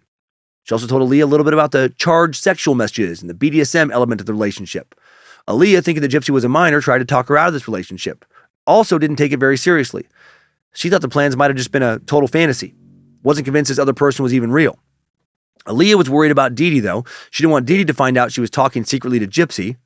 Dee Dee had confronted her in 2011 about her chats with Gypsy, previously telling her she was corrupting a child. She told Aaliyah, "I'm not going to tell your mom about the things you said, but I don't want you talking to Gypsy like that." In March of 2015, Gypsy and Nicholas now come up with a plan to stage a meeting in real life in Dee Dee's presence, hoping that Dee Dee might allow them to actually date if she thought they met for the first time in person. Nicholas travels to Springfield, Missouri to meet Gypsy and Dee Dee at a McDonald's, not surprising, where he plans to win Dee Dee over by showing how much he can come onto some chicken nuggets, McNuggets, and how quickly, within seconds of ordering them, before they leave the counter. Or that doesn't happen. Can't stop thinking about McDonald's. And they just meet at a movie theater where they're going to see Disney's Cinderella. Gypsy secretly sends him money. She never explains where it came from to pay for his bus ticket at the theater. Gypsy goes up to use the bathroom during the movie when she knows he's there, meets Nicholas in the lobby, drags him into the bathroom where they quickly have sex in a stall. And that's her first sexual experience. At almost 24 now, but she thinks she's 19. And then her mom controls her entire life. Her first sexual experience is rushed and secretive because of her insane mommy dearest. While she was excited to have sex, otherwise the encounter doesn't go the way Gypsy wanted it to. Dee Dee does not take a shine to Nicholas, who after the encounter, in the bathroom, sits next to her in the movie theater. And Dee Dee says later she found him creepy and weird. And that's actually fair in this instance. I mean, he shows up alone as a guy in his early 20s to watch Cinderella, then starts hitting on a girl who supposedly, he doesn't know, who also looks like she's about 13 at this point. This is not a great plan. Dee Dee punishes Gypsy after the movie theater incident, orders Gypsy to stay away from Nicholas, yells at Gypsy for weeks, calls her bitch, slut, whore, things like that. Classic Dee Dee. Just Dee Dee being Dee Dee. Gypsy now is thinking that, to try to get her away from her mom, it's going to take more than just convincing her mom. Dee Dee is never going to be convinced to let her little girl go. Online, now Gypsy and Nicholas start to plan Dee Dee's death. And do not blame Gypsy wanting her mother dead at this point one fucking bit. Godejohn also wants her dead, messaging Gypsy at one point, "Honey, you forgot I am ruthless. My hatred of her will force her to die. It's my evil side doing it." The different personalities again. He won't mess up because he enjoys killing. Yeah, and again, evil side, one of the personalities. Not the one that likes to jerk off while enjoying a spicy, crispy chicken sandwich combo meal, though, and watching a horny stepsister video. That's a different personality. Whose idea was it to kill Dee Dee? Probably Gypsy's. Prosecutors supposedly found social media evidence of Gypsy directly asking Godejohn to kill her mother, though that evidence was never made public. It would make the most sense to me for her to initiate it. She had the most reason to hate her mother. Documents from pretrial discovery showed Godejohn telling a friend about Gypsy's desire to murder her mother as early as May 2014. Mid-June of 2015, the exact day is never relayed in any sources or through any Google searches. These two set their murder plan into motion. Once again, after Gypsy buying him a ticket, Nicholas travels to Missouri, checks into a motel, awaits a message from Gypsy while she and her mom are at a doctor's appointment. Of course, they're at a doctor's appointment, for fuck's sake. How perfect. Gypsy messages Nick, saying, the bitch gonna go down tonight. Just the gloves and knife? ? Nick responds, duct tape too, to muffle her. Gypsy writes that she'll pre-cut the tape. After the women get home and Dee Dee has fallen asleep, Godejohn heads to the Blanchard house. Dee Dee lets him in, gives him duct tape, gloves, and the knife. She doesn't stab her mom, but, she does make it all happen. Gypsy now, at Godejohn's request, goes to the bathroom, puts her hands over her ears while Nicholas heads into Dee Dee's bedroom. Nicholas then stabs Dee Dee 17 times in the back while she's asleep, or, well, at least asleep for the first stab. I'm positive she was wide awake for the rest until she died. Even though she said she had her hands over her ears, Gypsy heard her mom scream, call out Gypsy's name, call out for her to help her, and then there was quiet. A detective would later question Nicholas about what he did to Dee Dee's body after he killed her. Did your penis touch anywhere on Dee Dee's body? Did your mouth touch anywhere on Dee Dee's body? I was going to make up some McDonald's place stuff. He admitted that at one point he had thought about having sex with the corpse, but Gypsy said she didn't want him to. So clearly there have been some talks about that. Instead, they reached some kind of fucked up compromise, and the two had sex in Gypsy's room, where she may have pretended to be dead or pretended to be raped as some sort of role play they were doing. Their stories have changed a bit from interview to interview.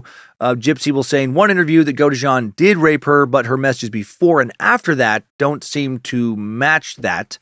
Not that it couldn't have happened, but video evidence of the two in bed shortly after the murder, like within hours, showed Gypsy acting positively giddy and overjoyed at being with Godejohn in bed. And numerous people go on to say that while seemingly a good person in many ways, Gypsy does lie a lot. She often spins a story to tell you what she thinks you want to hear, or to gain sympathy from you. She's accused of being pretty manipulative, and how could she not be after how she was raised? I mean, all she had ever known was manipulation. The two take $4,000 in cash that Dee Dee had been keeping in the house, mostly from her ex-husband's child support checks, fled to a motel outside Springfield where they stay for a few days while planning their next move. Later, detectives find footage of them on security cameras at several local stores. During those days, Gypsy and Nicholas celebrate. They think they've gotten away with it all. They mailed the murder weapon back to Nicholas's home in Wisconsin to avoid being caught with it, just by regular USPS, and then took a bus there. A driver who transported the couple later told ABC News that she picked up Gypsy wearing an old-looking Cher wig, and that she had a pretty big attitude. The girl looked 12, sounded 5, and had a 40-year-old attitude, the driver said. She was not afraid to tell me off. I just knew that there was something wrong. I mean, Gypsy, she just has no idea how to behave in public apart from her mom. No instinct for normal interactions. No concept of normal behavior. I bet she was weird as fuck out in public. A little drunk with freedom. Several witnesses saw the pair on their way to the Greyhound station, noted that Gypsy wore a blonde wig, walked unassisted. On the afternoon of June 14th, some disturbing Facebook posts now appear on Dee Dee's page. "The bitch is dead," read the first message, leading friends and neighbors to wonder whether the account had been hacked. Then the second message made it clear something was very wrong, prompted neighbors to alert police. It said, "I fucking slashed that fat pig and raped her sweet innocent daughter. Her scream was so fucking loud, LOL." Who was behind these posts? Well, Nicholas and Gypsy, of course. It's part of their plan. Gypsy said she urged Nicholas to post these updates in order to make sure that Dee Dee's body would be found. Gypsy would later say that she thought it might take months to find her mother's corpse, and she wanted to give her a proper burial. No boy. She has no idea how life works. Dee Dee knew people, had neighbors, had a car parked outside her house, had doctor's appointments on the books. It was not going to take 5 months to figure out that she was dead. These two were bound to get caught quickly. Neither one of them have any idea of how life works. Gypsy Rose had never had a whiff of independence and had been manipulated by a psychopath her whole life. And Nicholas Godejohn, borderline cognitively impaired, has the basic understanding of how life works in many ways as a 10-year-old. And, he's the kind of guy who watches full-on porn and jerks off to Mickey D's for longer than a full work shift. So these two are the opposite of criminal masterminds. Kim Blanchard, who lived nearby, was among the first to react to the Facebook post, though Kim had the same last name as the Blanchards, not a relative. She met Dee Dee and Gypsy in 2009 at a science fiction and fantasy convention held in the Ozarks. Kim called Dee Dee's number. No answer. Kim's husband, David, suggested they drive on over, just make sure everything's all right. When they get there, a crowd of worried neighbors has already gathered. While they know that the two women often left on medical trips unannounced, they saw that Dee Dee's Nissan Cube, which was modified to hold Gypsy's wheelchair, was still in the driveway. So, two probably hadn't left on a trip. They couldn't see inside the house because the windows had protective film on them, and there wasn't any light. Weird that the windows had film. Why was that? I'm guessing it was because, or so no one would see the supposedly paralyzed girl, walking around the house. No one answered the door, so Kim called 911. Meanwhile, David climbed to the window. Inside, he saw nothing amiss.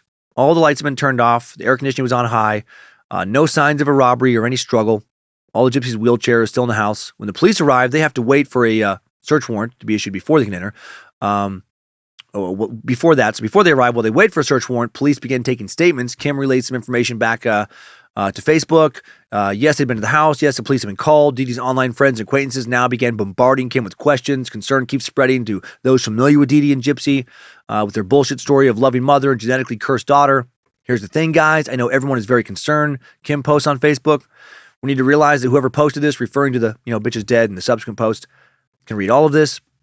When the warrant gets issued at 10:45 that night, police then enter the house, soon find Dee Dee's dead body.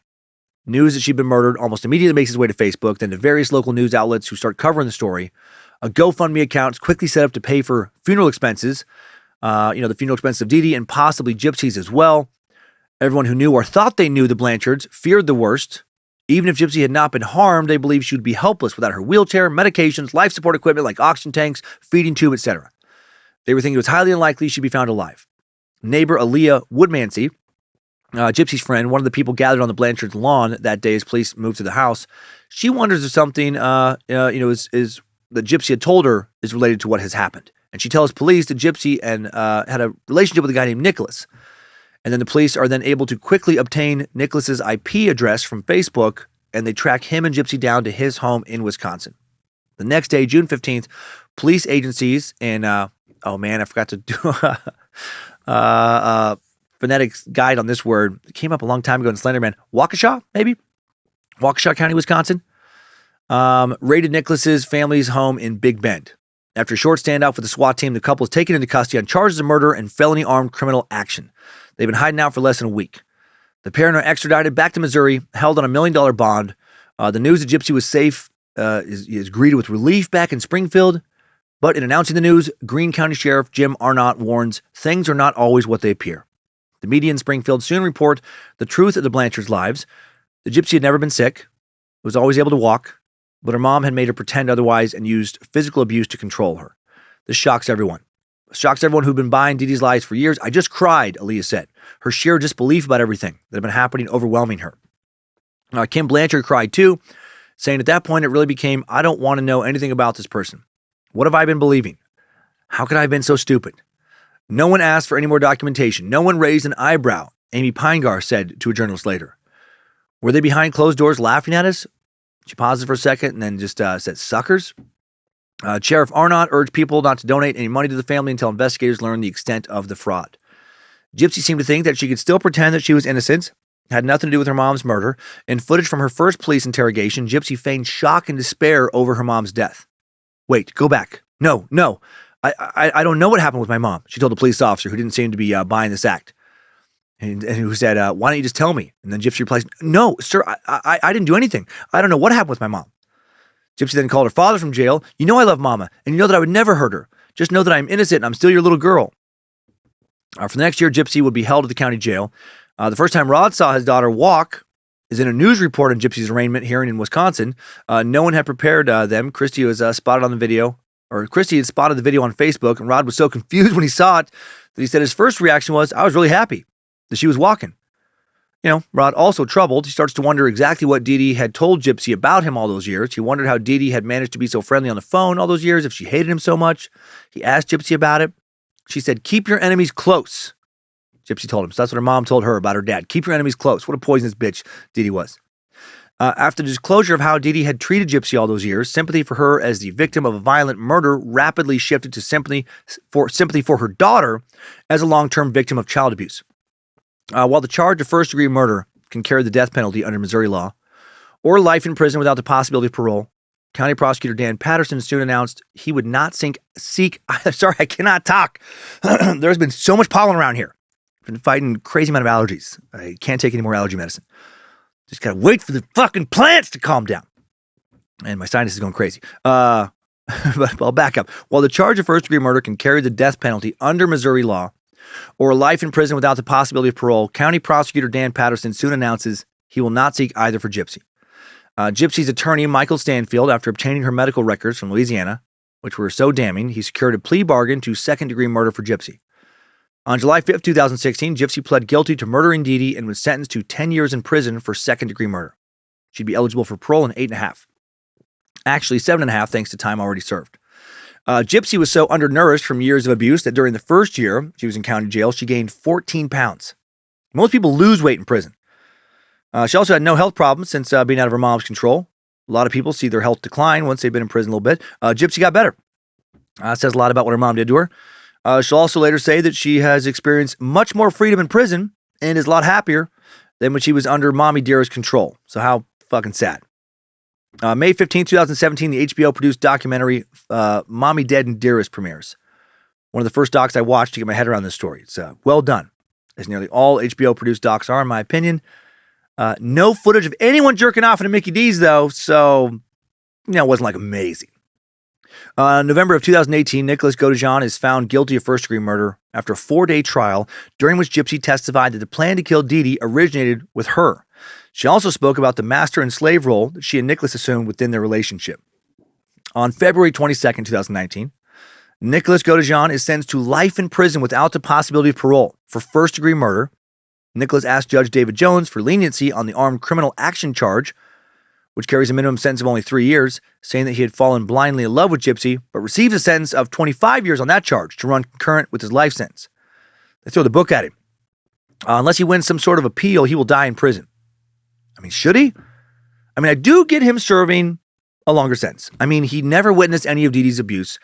He just took the word of someone he really only knew from online exchanges outside of fucking in a movie theater bathroom one time. What if she had been lying to him? I mean, she wasn't, as it turns out, but what if she had been? You can't just go around stabbing people in bed because their kids say that they're abusive. And I say this as someone who, frankly, is glad that Dee Dee got stabbed to death. Fuck that evil bitch. If hell's real, I hope she burns there. That being said, not a good precedent to take it real easy on him. But life? With no possibility of parole? So many other first-time murderers get so much less, and they haven't killed insanely abusive monsters. I hope he does get an appeal, and I hope he's granted a greatly reduced sentence. Just a few days before completing this research, August 12th of this year, Nicholas, now 32, asked a Missouri judge, Circuit Court Judge David Jones, same judge who presided over his initial trial, to set aside his conviction and order a new trial on the grounds that he had ineffective counsel. Godejohn's attorney's argument of ineffective assistance of counsel seemed to boil down to 3 points. 1, that his original lawyers failed to move for a change of venue, even after the case gained significant traction in local and national media, making it harder to seat an impartial jury. I mean, the HBO doc had come out.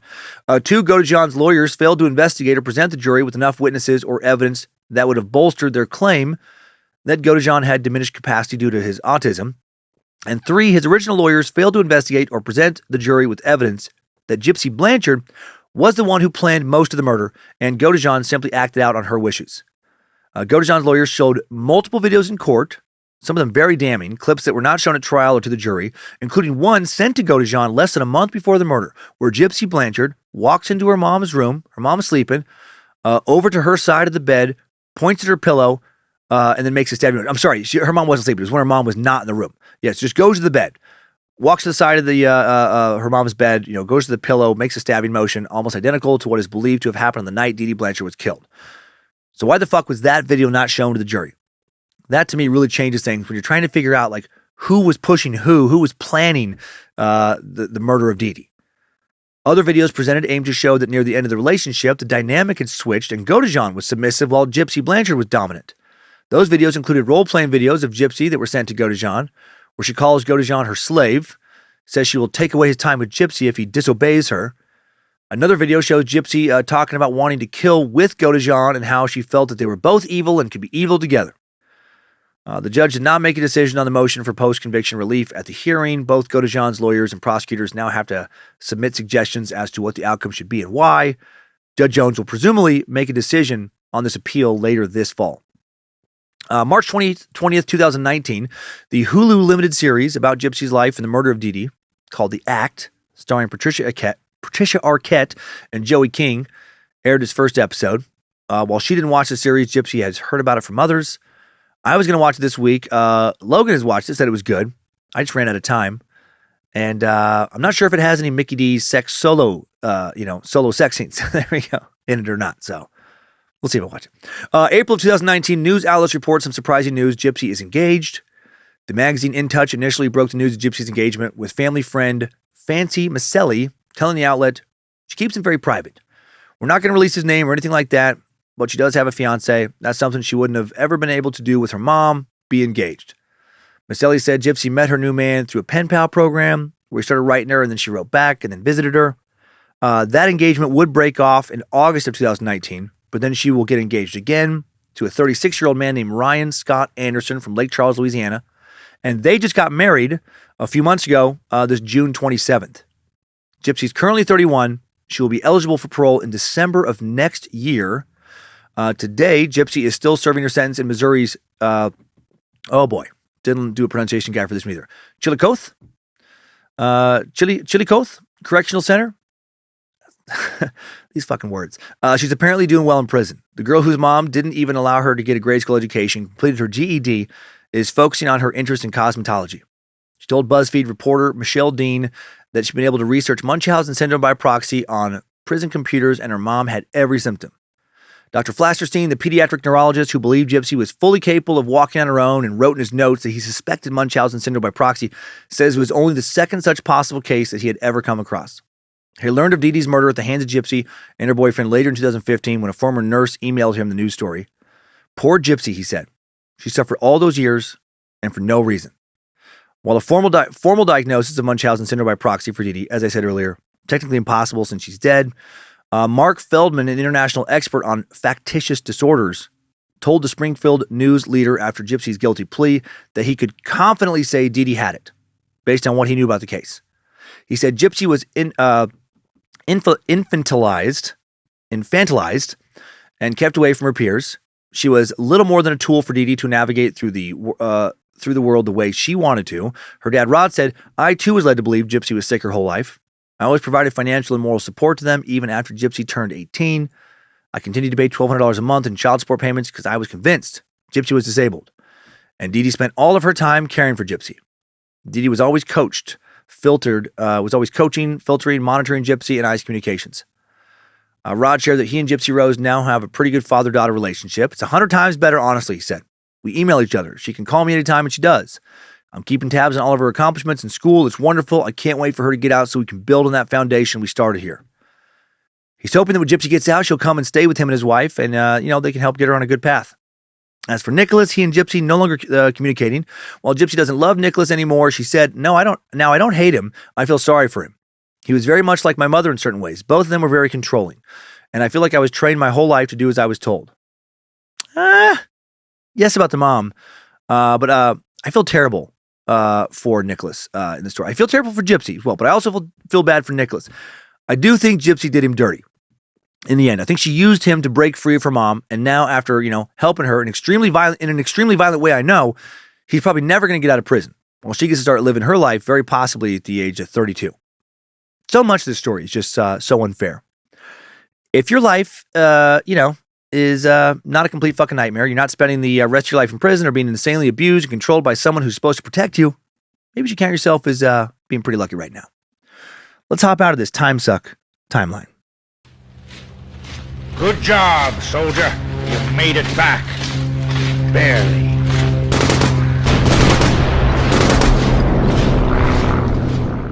What a fucked up story on so many levels, huh?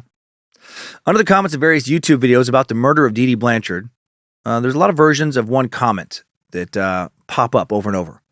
And that is, murder is never okay. There is that camp with this case, that murder is never okay. And, Gypsy is lucky to be getting out in 10 years. Do you believe that to be true? I don't. Murder is never okay. What about during war? What about the killings committed by soldiers? Aren't those often considered justified? I consider, most of them justified. Like when you're killing someone else to keep them from harming you, killing them to help your side win the war. Now, I do understand how when a soldier, killing an enemy combatant, both have implicitly agreed to risk their lives to kill the other.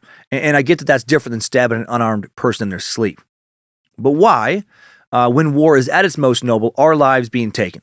To save other lives from being taken, or to save other lives from being subjugated. Many times, wars have been fought to keep a population from living under a tyrant's thumb. Wasn't Dee Dee a tyrant? Didn't she force her smaller, weaker, manipulated, grown daughter to live under her thumb? Wasn't she like a dictator to a population of one in many ways? I think so. I think she left Gypsy thinking she had no other choice if she wanted to free herself than to kill her. So should murder be justified in certain cases of freeing oneself from long-term abuse? Like when someone chooses to abuse a child for years, for 2 decades, and then after all that abuse, in order to free themselves, not have to worry about retribution from their longtime abuser, if that person murders in cold blood, if they kill their abuser, is that okay? It is with me. A definite exception to the murder is never okay rule. Should the murderer be punished at all in a situation like this? I don't know. I don't want people feeling comfortable to murder a parent for, say, grounding them for longer than they felt they deserved, or for giving them a spanking they felt was too forceful when they were 6 or something. Sometimes abuse can be pretty subjective. But when a parent abused a child the way Dee Dee Blanchard abused her daughter Gypsy, should Gypsy be heavily punished for finally having her mother killed? For me, nope. Like maybe nominally punished, maybe 5 years of parole or something. Give her some type of deferred criminal charge. Make sure she doesn't just wantonly murder now. Let her know if she kills again, and this next murder is not justified, she's going to be tried for the second murder and the first murder. Something like that. Don't want to send a society a message that murder isn't that big of a deal. I get that. But also, don't want to send society a message that abusing a child for 2 fucking decades in such unbelievable ways still leads to you being the victim if they finally rise up and kill you or have you killed. Fuck Dee Dee Blanchard. Glad that dirty bitch is dead. What about Nicholas? I feel like maybe he should have gotten the 10-year sentence. And that Gypsy should have just gotten mandatory counseling for a few years or something. Perhaps a few years in a psychiatric institution to try and prepare her to be able to live on her own. This is just such a very rare situation, and therefore I think a very rare type of punishment should be doled out. In this case, an unusually light kind. Dee Dee, in my opinion, holy shit, was that bitch begging to be killed. When asked if Dee Dee got what she deserved, her own father and stepmother did not hesitate to say yes. Enthusiastically. In her stepmom's case, her nephew, when he heard Gypsy killed Dee Dee, not in the least bit surprised, he said, referring to Gypsy, she couldn't take it anymore, so she killed that bitch. That's his quote, and he smiled. Dee Dee's dad, Claude, said that all her brothers and sisters don't care about her no more. And check this out. This speaks to how truly hated Dee Dee was by the people who knew her best. Not sure we've come across a more hated murder victim in any previous episode. When Claude, his wife, his kids are asked, what the family should do with Dee Dee's ashes after she's been cremated, everyone said, I don't want her. Her stepmom added, flush them. Her own sister added, flush that in the toilet, referring to her ashes. And then Claude, her dad, repeated, flush in the toilet, we ain't paying for that. Her remains. They refused to take her ashes from the state, literally told the authorities, just flush what was left of her fucking evil ass down the toilet. This is her family. I can't find a single person anywhere in any interview or article who, after all the truth came out, seems to think Dee Dee was anything less than a fucking monster. No one seems to be upset that she was stabbed to death, that knew her, that I've come across. A lot of people seem to have an attitude of like, good for you, Gypsy Rose. She had it coming. Sometimes life throws monsters at you, and to keep living your life, you got to kill them. I hope Gypsy can make something of her life now, have a real life when she gets out soon. I hope Nicholas gets his appeal, gets another chance at freedom as well. I hope he gets to enjoy more trips to McDonald's. Maybe learns to at least beat off in the stall if you can't help yourself. Scratch those itches in private, buddy. Let's now recap this story and learn something new with today's top 5 takeaways. Timesuck Top 5 Takeaways. Number 1, Gypsy Rose Blanchard and Nicholas Godejohn, her internet boyfriend, murdered Gypsy's mom, Dee Dee Blanchard, in mid-June 2015. Godejohn stabbed Dee Dee 17 times. Then the pair had sex, stole some cash, fled the state, thinking they'd gotten away with everything. Neighbors only realized something was wrong when alarming Facebook statuses began appearing on Dee Dee's page. Posted by Godejohn, apparently Gypsy's idea, since she wanted to make sure her mom's body was found. Number 2, Dee Dee Blanchard almost certainly had a disorder known as Munchausen Syndrome by proxy, in which a person makes someone in their care sick, gets them continued medical attention so they can feel special, and maybe get people to throw money at them for being such a wonderful caregiver. In Gypsy's case, this disorder would lead to dozens of unnecessary surgeries and even to her teeth rotting out due to medication and poor nutrition, medication side effects. Friends and neighbors had no idea that the little family that got free flights and special trips from the Make-A-Wish Foundation was not actually dealing with any sort of real illness. Number 3, Nicholas Godejohn apparently masturbated in a McDonald's for a marathon session of 9 hours. That's fucked up, but also pretty impressive endurance-wise. I mean, I've never beat off for 9 hours straight, not even at home. If he does remain in prison for many, many years, at least he'll have a pleasurable way to pass a lot of that time. If he didn't mind scratching that itch in front of Mickey D's customers, he probably wouldn't mind doing it in front of a cellmate or the occasional guard. Number 4, Dee Dee Blanchard may have killed her own mother, probably poisoned her stepmom, Laura, with Roundup.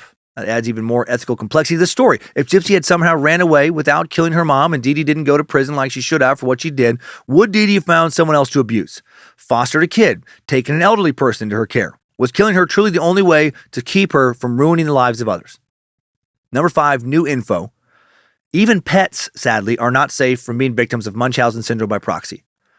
Munchausen Syndrome by proxy expert Dr. Mark Feldman, whom we talked about earlier, has also talked about medical abuse of the medical abuse of pets, known as Munchausen by animal proxy. Yep, that is another weird, real thing. That's when a pet parent intentionally harms the pet in order to get attention for themselves. In one case, he talked about a 45-year-old childless woman referred to as Ms. M obtained a Doberman Pinscher, soon began repeatedly taking her new pet to the veterinarian. She claimed the dog was suffering from a severe stomach disorder. When lab tests came back negative, the veterinarian recommended a series of changes in the animal's diet and feeding schedule. Then over the next couple of months, dog's health doesn't improve. This dog ended up losing nearly 50% of its body weight. So fucked up. Ms. M calling the veterinarian nearly every day. The real source of the animal's problem came to light when Ms. M goes on a vacation, boards her pet with the dog breeder. In the new digs, the dog immediately begins to eat ravenously, quickly regains lost weight, shows no signs of any stomach disorders. The breeder realizes something's amuck, refuses to return the dog to Ms. M when she gets back from vacation. Good for that breeder.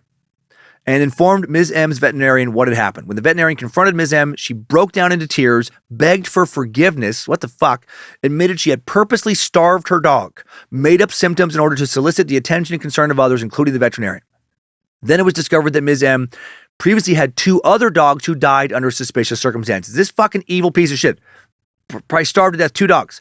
Fortunately, things turned out well for the Doberman, remained with the breeder, and as Dr. Feldman really reported, thrived under the breeder's care. Not sure what became of Ms. M. Maybe she tripped and fell into a meat grinder or a wood chipper shortly after that breeder took her dog. One can hope. Timesuck Top 5 Takeaways. Oh, the strange case of Gypsy Rose Blanchard and the murder of Dee Dee Blanchard has been sucked. Thank you to Queen of Bad Magic, Lindsay Cummins. She's been a busy bee the week of this recording. For us, this is the week of the Wet Hot Bad Magic Summer Camp. As I mentioned, start prep work on that immediately after this recording. Whew, I gotta hustle. She's been working hard with event planner Sarah Day. Thanks to Logan Keith for doing a lot for the event as well. He's been doing so much design work. Him and our new mystery producer running around doing all kinds of stuff for it, along with Sophie Evans and others. Thanks to Logan Keith for directing and producing today. And thanks to Elixir for upkeep on the Timesuck app, the Art Warlock, Logan Keith, creating the merch at badmagicmerch.com. Man, those tarot cards over we released from Scared to Death, they've been flying off the virtual shelves, flying out of the store, and helping us run our socials as well. Sophie Evans, again, with the initial research this week. Thanks to the All Seen Eyes, moderating the Cult of Curious private Facebook page, the Mod Squad for making sure Discord keeps running smooth, and everyone over on the Timesuck subreddit, and the Bad Magic Productions subreddit as well. Next week, the spaces are chosen topic of the Catholic Church's many sex scandals. What are we going to be talking about? Honestly, I don't know yet. It's a big topic. And as I record this, preliminary research still being wrapped up. The plan is to look into the history of allegations. How far back do they go? How widespread has the abuse been? What have been some of the biggest claims to come to light in recent years? What has the church done to make things right or to hide the abuse? We'll look into, I'm sure, how abusers, have been shuffled around in horrible ways. Also, are more priests pedophiles than members of the non-priest population? Are we going to be able to figure that out? Has the church ever considered having deviant sexual impulses like wanting to fuck kids be a call to celibacy and thus a call to the priesthood? And then placed people like that with kids. We're going to see what we can find. It's going to be a massive suck, darling. It's going to be Peach Melbourne scope love. It simply must be. Now let's head on over to this week's Timesucker updates. Updates? Get your Timesucker updates. Kicking shit off with super sucker Christian Martinez, who writes, "Great God of the suck. Praise Bojangles and glory be to Triple M. Winged Bush Cobra Wrangler." Forgot about that. Longtime sucker, newly minted spaces are fledgling here. Just giving some love to you and the whole team. Saw you at Comedy Works Boston in 2017. During my senior year in college. Oh yeah, Laugh Boston, I think it's called now. Have been an avid sucker ever since. Weirdly enough, can't stop buying bananas for those velvety soft rinds.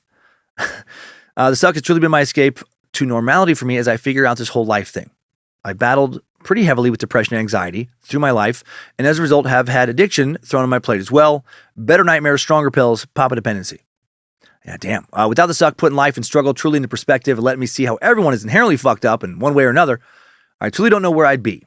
That's okay. I'm glad you found this. Good news is that I have had you all and delicious chunky peanut butter to get me through the darkest days, and fuck me sideways, they can get dark sometimes. Anyway, you all at Timesuck truly are part of my family. Hope to see you live as soon as I can. P.S. I'm going to be proposing to my girlfriend the next month. Would love any ideas. P.P.S. Does the erection, discoloration, and crazy metal guitar riffs coming from my nether regions ever subside after drinking Whipple? Christian. Well, Christian, good on you for being able to publicly air your struggles. First off, man, it's good, man. It more people do that, it more normalizes it. You know, it's like for me, I love my job, love my wife, love my kids. Still wake up some days feeling like, who gives a shit about anything? What the fuck is the point of life? Stupid. Fuck it all. I wish I didn't have those feelings, but I do, and I've always had them. Like you, I think I acknowledge them. I work on them, keep pushing on. Personally, I try to remember that I've had those days my whole life, like when I have them, and that I've never stayed in that rut forever. The storm always eventually passes, and then things would feel good again. So when I'm in the middle of like a little mental storm, I try to remind myself I got to wait it out. Getting therapy helps sometimes. Getting good sleep, getting sex, getting the fuck outside helps oftentimes. And the sun comes up again tomorrow. And I also remind myself that the sun won't always come back up, no matter how bad I want it to. So put in work to enjoy that motherfucker when you have it, when we're still here walking the earth. Excuse me, to answer your questions, no. The erection, discoloration, and crazy metal guitar riffs coming from your nether region, they will never subside after drinking Whipple. And for a proposal idea, how about you get down on one knee, right? Get down there, then really throw her for a loop by pulling the ring out of your ass, where you've hit it inside a sock. She'll never forget that. And if she says yes after that shit, well, you've got someone who's never going to leave you. For real, though, go old school. Get down on one knee. Have someone hidden nearby who's going to be taking pics of the whole thing. You're going to love having those pics later. So will she. And propose somewhere that's meaningful. Propose somewhere that means something to you both, like where you went out on your first date, where you first said, I love you to each other. Really try and surprise her. Get sentimental with this shit. Then go to somewhere afterwards, to a dinner, get some drinks, celebrate the moment. It's a big one. Next up, level-headed meat sack Michael Horning is related to a maniac. This is a doozy of a message. Let's hear about it. He writes, Dear Dan, you magnificent bastard. My jaw hurts from all the sucking I've been doing this summer. My internship this summer has not been the most exciting, but I'm thankful for that because it has allowed me to do some much-needed catching up on the back catalog of Timesuck. I share your affinity for learning, and I hate to think of the day I can no longer listen to 2 or 3 Timesucks a day. Anyway, this email was not inspired by any particular suck, but it was inspired by the fact that you love hearing about weird motherfuckers. And oh boy, do I have one for you, my uncle. Years and years ago, he moved from East Peoria, Illinois to California, which meant we hardly ever got to see him. But on the rare occasion he'd come around, all he would talk about would be horoscopes and conspiracy theories and shit. Basically, the man believes just about every conspiracy out there. So for your viewing pleasure, here's a message he sent me and my family on St. Patrick's Day this year. Keep in mind, I haven't spoken to this guy in years at this point. And instead of reaching out to say something normal like, Happy St. Patrick's Day, how have you been the past few years? He sends this, quote, Putin is now you know it's good when it starts with Putin. Putin is now directly accusing the U.S. of funding a network of dozens of biolabs in Ukraine. He hates these labs. They were conducting experiments on lethal pathogens to include coronavirus, anthrax, cholera, African pig plague, others. Is Putin a conspiracy theorist, QAnon influencer too? Putin then states, Putin, oh yeah, that's Christian. Is Putin a conspiracy theorist, QAnon influencer? Putin then states the U.S. are trying to mop up the evidence of this program, and that the U.S. are creating components of biological weapons. Putin and his military view the U.S. Department of Defense funded biological activity as a direct threat to the safety of Russia. Putin has tried to handle this diplomatically since 2018. Bringing these concerns to Ukraine and the U.S., and his concerns were ignored.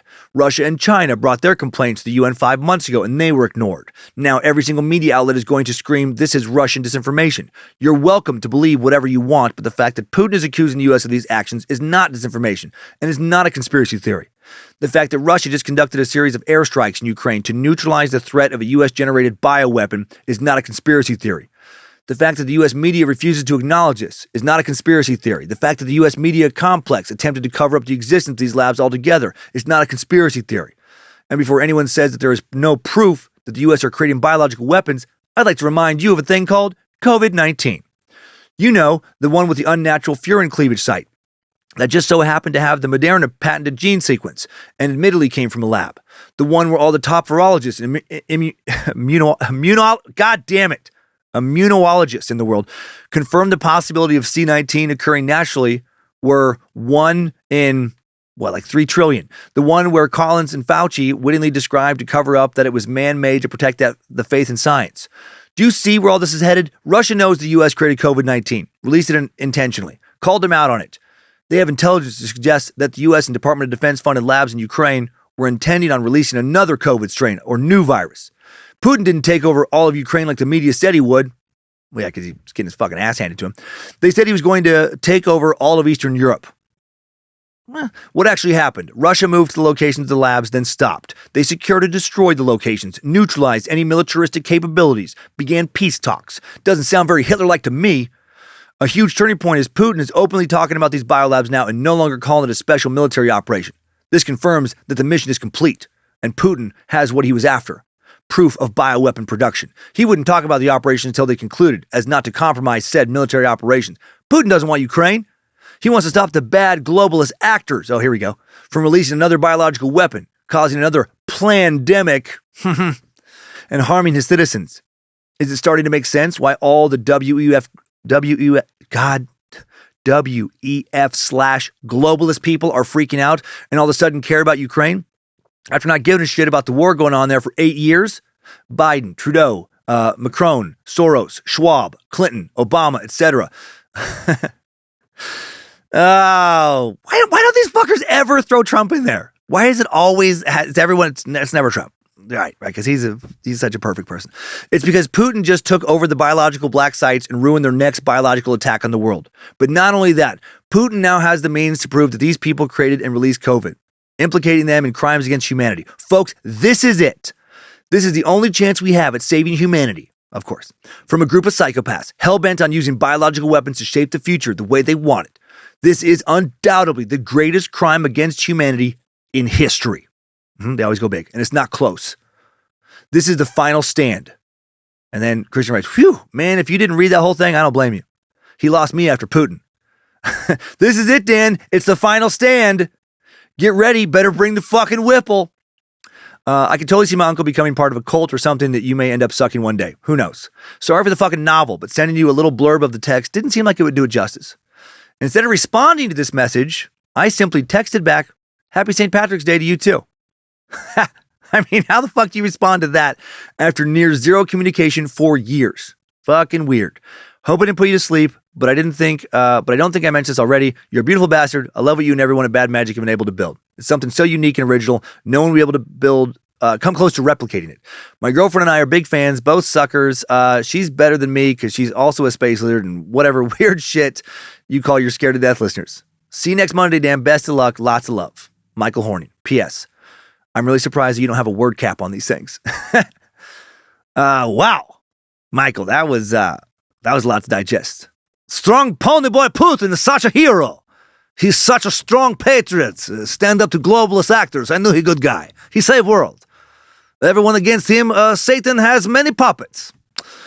Man, no belief is off limits for some people. And why does it, I will never understand why Trump doesn't get thrown in with all the globalists. I don't understand how conspiracy theorists see him as the savior. It fucking baffles me. Holy shit. Now, crisis actor Dion Brass pretends to write in from a fake country. Crikey, you nailed the Owen sack, you silly little cunt. In fact, I had no idea he did so much for conservation. I honestly thought he was just a twat amplifying his Aussiness for ratings. I appreciate you bringing all of this and his family's hard work, all of his and his family's hard work to light. Also, if you're going to take the piss out of an entire nation, Australia is your safest bet. We're a continent of hecklers that adore being heckled. I've re-listened to the Emu Wars, and Irwin episodes because they make me laugh harder than a kookaburra. Kookaburra. 3.5 stars. Wouldn't change a thing except maybe work on your accent. I know. Truly loving the weekly deep dives you give us, Dan and crew. Such a kick-ass crew. Please keep taking the piss out of Australia. If you do read this on air, please give a thank your mother for the rabbits to one of the best mates, Matt Bloody Johnson. To one of my best mates, Matt Bloody Johnson. It'd make him happier than Steve inside a crock. Dion. Well, thanks for writing in, Dion. I have some more Irwin information for you. Did you know that Irwin was actually also really good at MMA? Not even kidding. Had that brought to my attention on the Secret Suck by one of our wonderful space lizards. Looked into it. I was like, oh, wow. He had a bodyguard security guy who was good at MMA, went on to be like a MMA fighter and would spar with that guy. And that guy said he was strong as shit and really good. There's pictures of him doing all these head kicks and stuff. He was into it. And Matt Bloody Johnson, thank you. Thank you, mother, for the rabbits. Thank you, mother, for the rabbits. Matt Johnson. Now, Sweet Sack Kyle, French name. Kyle Poulier shares some tough news. I know Kyle's a long-time listener. Writing, Dearest Suckmaster on High, this is a short and sweet and sad one. I'm sure this will be lost in the ether of hundreds, if not thousands of emails. But if you do read it, I would like to shout out my stepdad, Ron. He's going through a particularly rough personal time, and just when it didn't seem like it could get worse, found out life found its own special ability to kick him in the teeth, and his dad, Mike Swampy Brewer, passed due to complications from esophageal cancer. My mouth doesn't want to work for me today. On August 6, 2002. If Woody could give them, Ron and Swampy, words of encouragement and praise, that would be amazing. As per standard, 3.5 stars. Or 3 out of 5 stars. That was 3.5 was the other one. Don't change a thing. Sorry, not sorry for the long email. Space Lizard Kyle. Those who stuck together stay together. Well, Kyle, sorry for your stepdad's tough times and tougher loss. And yes, I know Woody hasn't shown up in the show for a while. We got to figure that out. But he is here to follow your wishes. Just tell your stepdad Swamp is doing fine. I have him set up with a real sexy succubus. And tell Ron that I've been spraying some rape repellent on his butt at night to keep a real frisky incubus from possessing his colon. I got them both covered and taken care of. Now, if you excuse me, Charles Gottman stole my fortified wine again, and Daddy needs to take the edge off. Whee! Rest in peace, Swampy. And thanks for writing in, Kyle. And finally, got a lot of messages about this from a lot of wonderful St. Louis area suckers. Jeff Burton, longtime St. Louis radio personality on 105.7 The Point, who bravely fought cancer for nearly a year and a half, died this past Monday as I record this, August 15th. He's a member of the Rizzuto Show. He's 55, beloved member. Burton diagnosed with prostate cancer in March of 2021. For 7 months in 2021, as Burton lost his hair from the effects of chemotherapy treatment, he wore a hat advertising a St. Louis business. This kind of duty was that made a donation to Kids Rock Cancer, a program at Maryville University that helps children cope with the emotional challenges of being diagnosed with cancer. Through his Man of Many Hats campaign, raised more than $35,000 for that program. The Rizzuto Show said that their entire team will be honoring Jeff in the coming months, but for now they ask that you simply keep Jeff's family in your thoughts. Remember the man who contributed so much to that station and to the St. Louis community.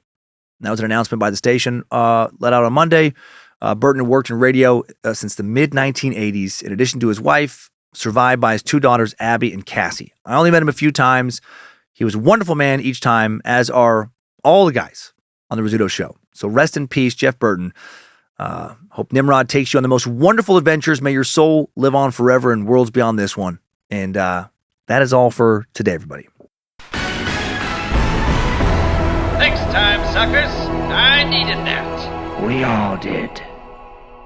Another Bad Magic Productions podcast in the vault. Please don't make someone you're supposed to be taking care of, like your kid or your fur baby, think that they're sick this week when they're not. How about instead you go fuck yourself, or maybe throw yourself off a cliff, you fucking psychopath. Or maybe instead of faking, anyone's illness, just keep on sucking.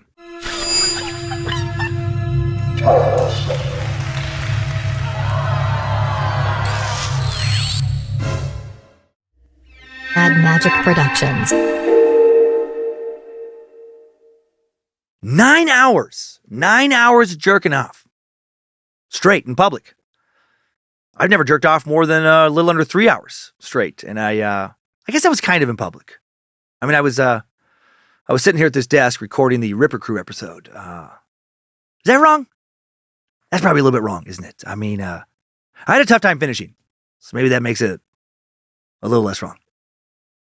Hey, Lucifina?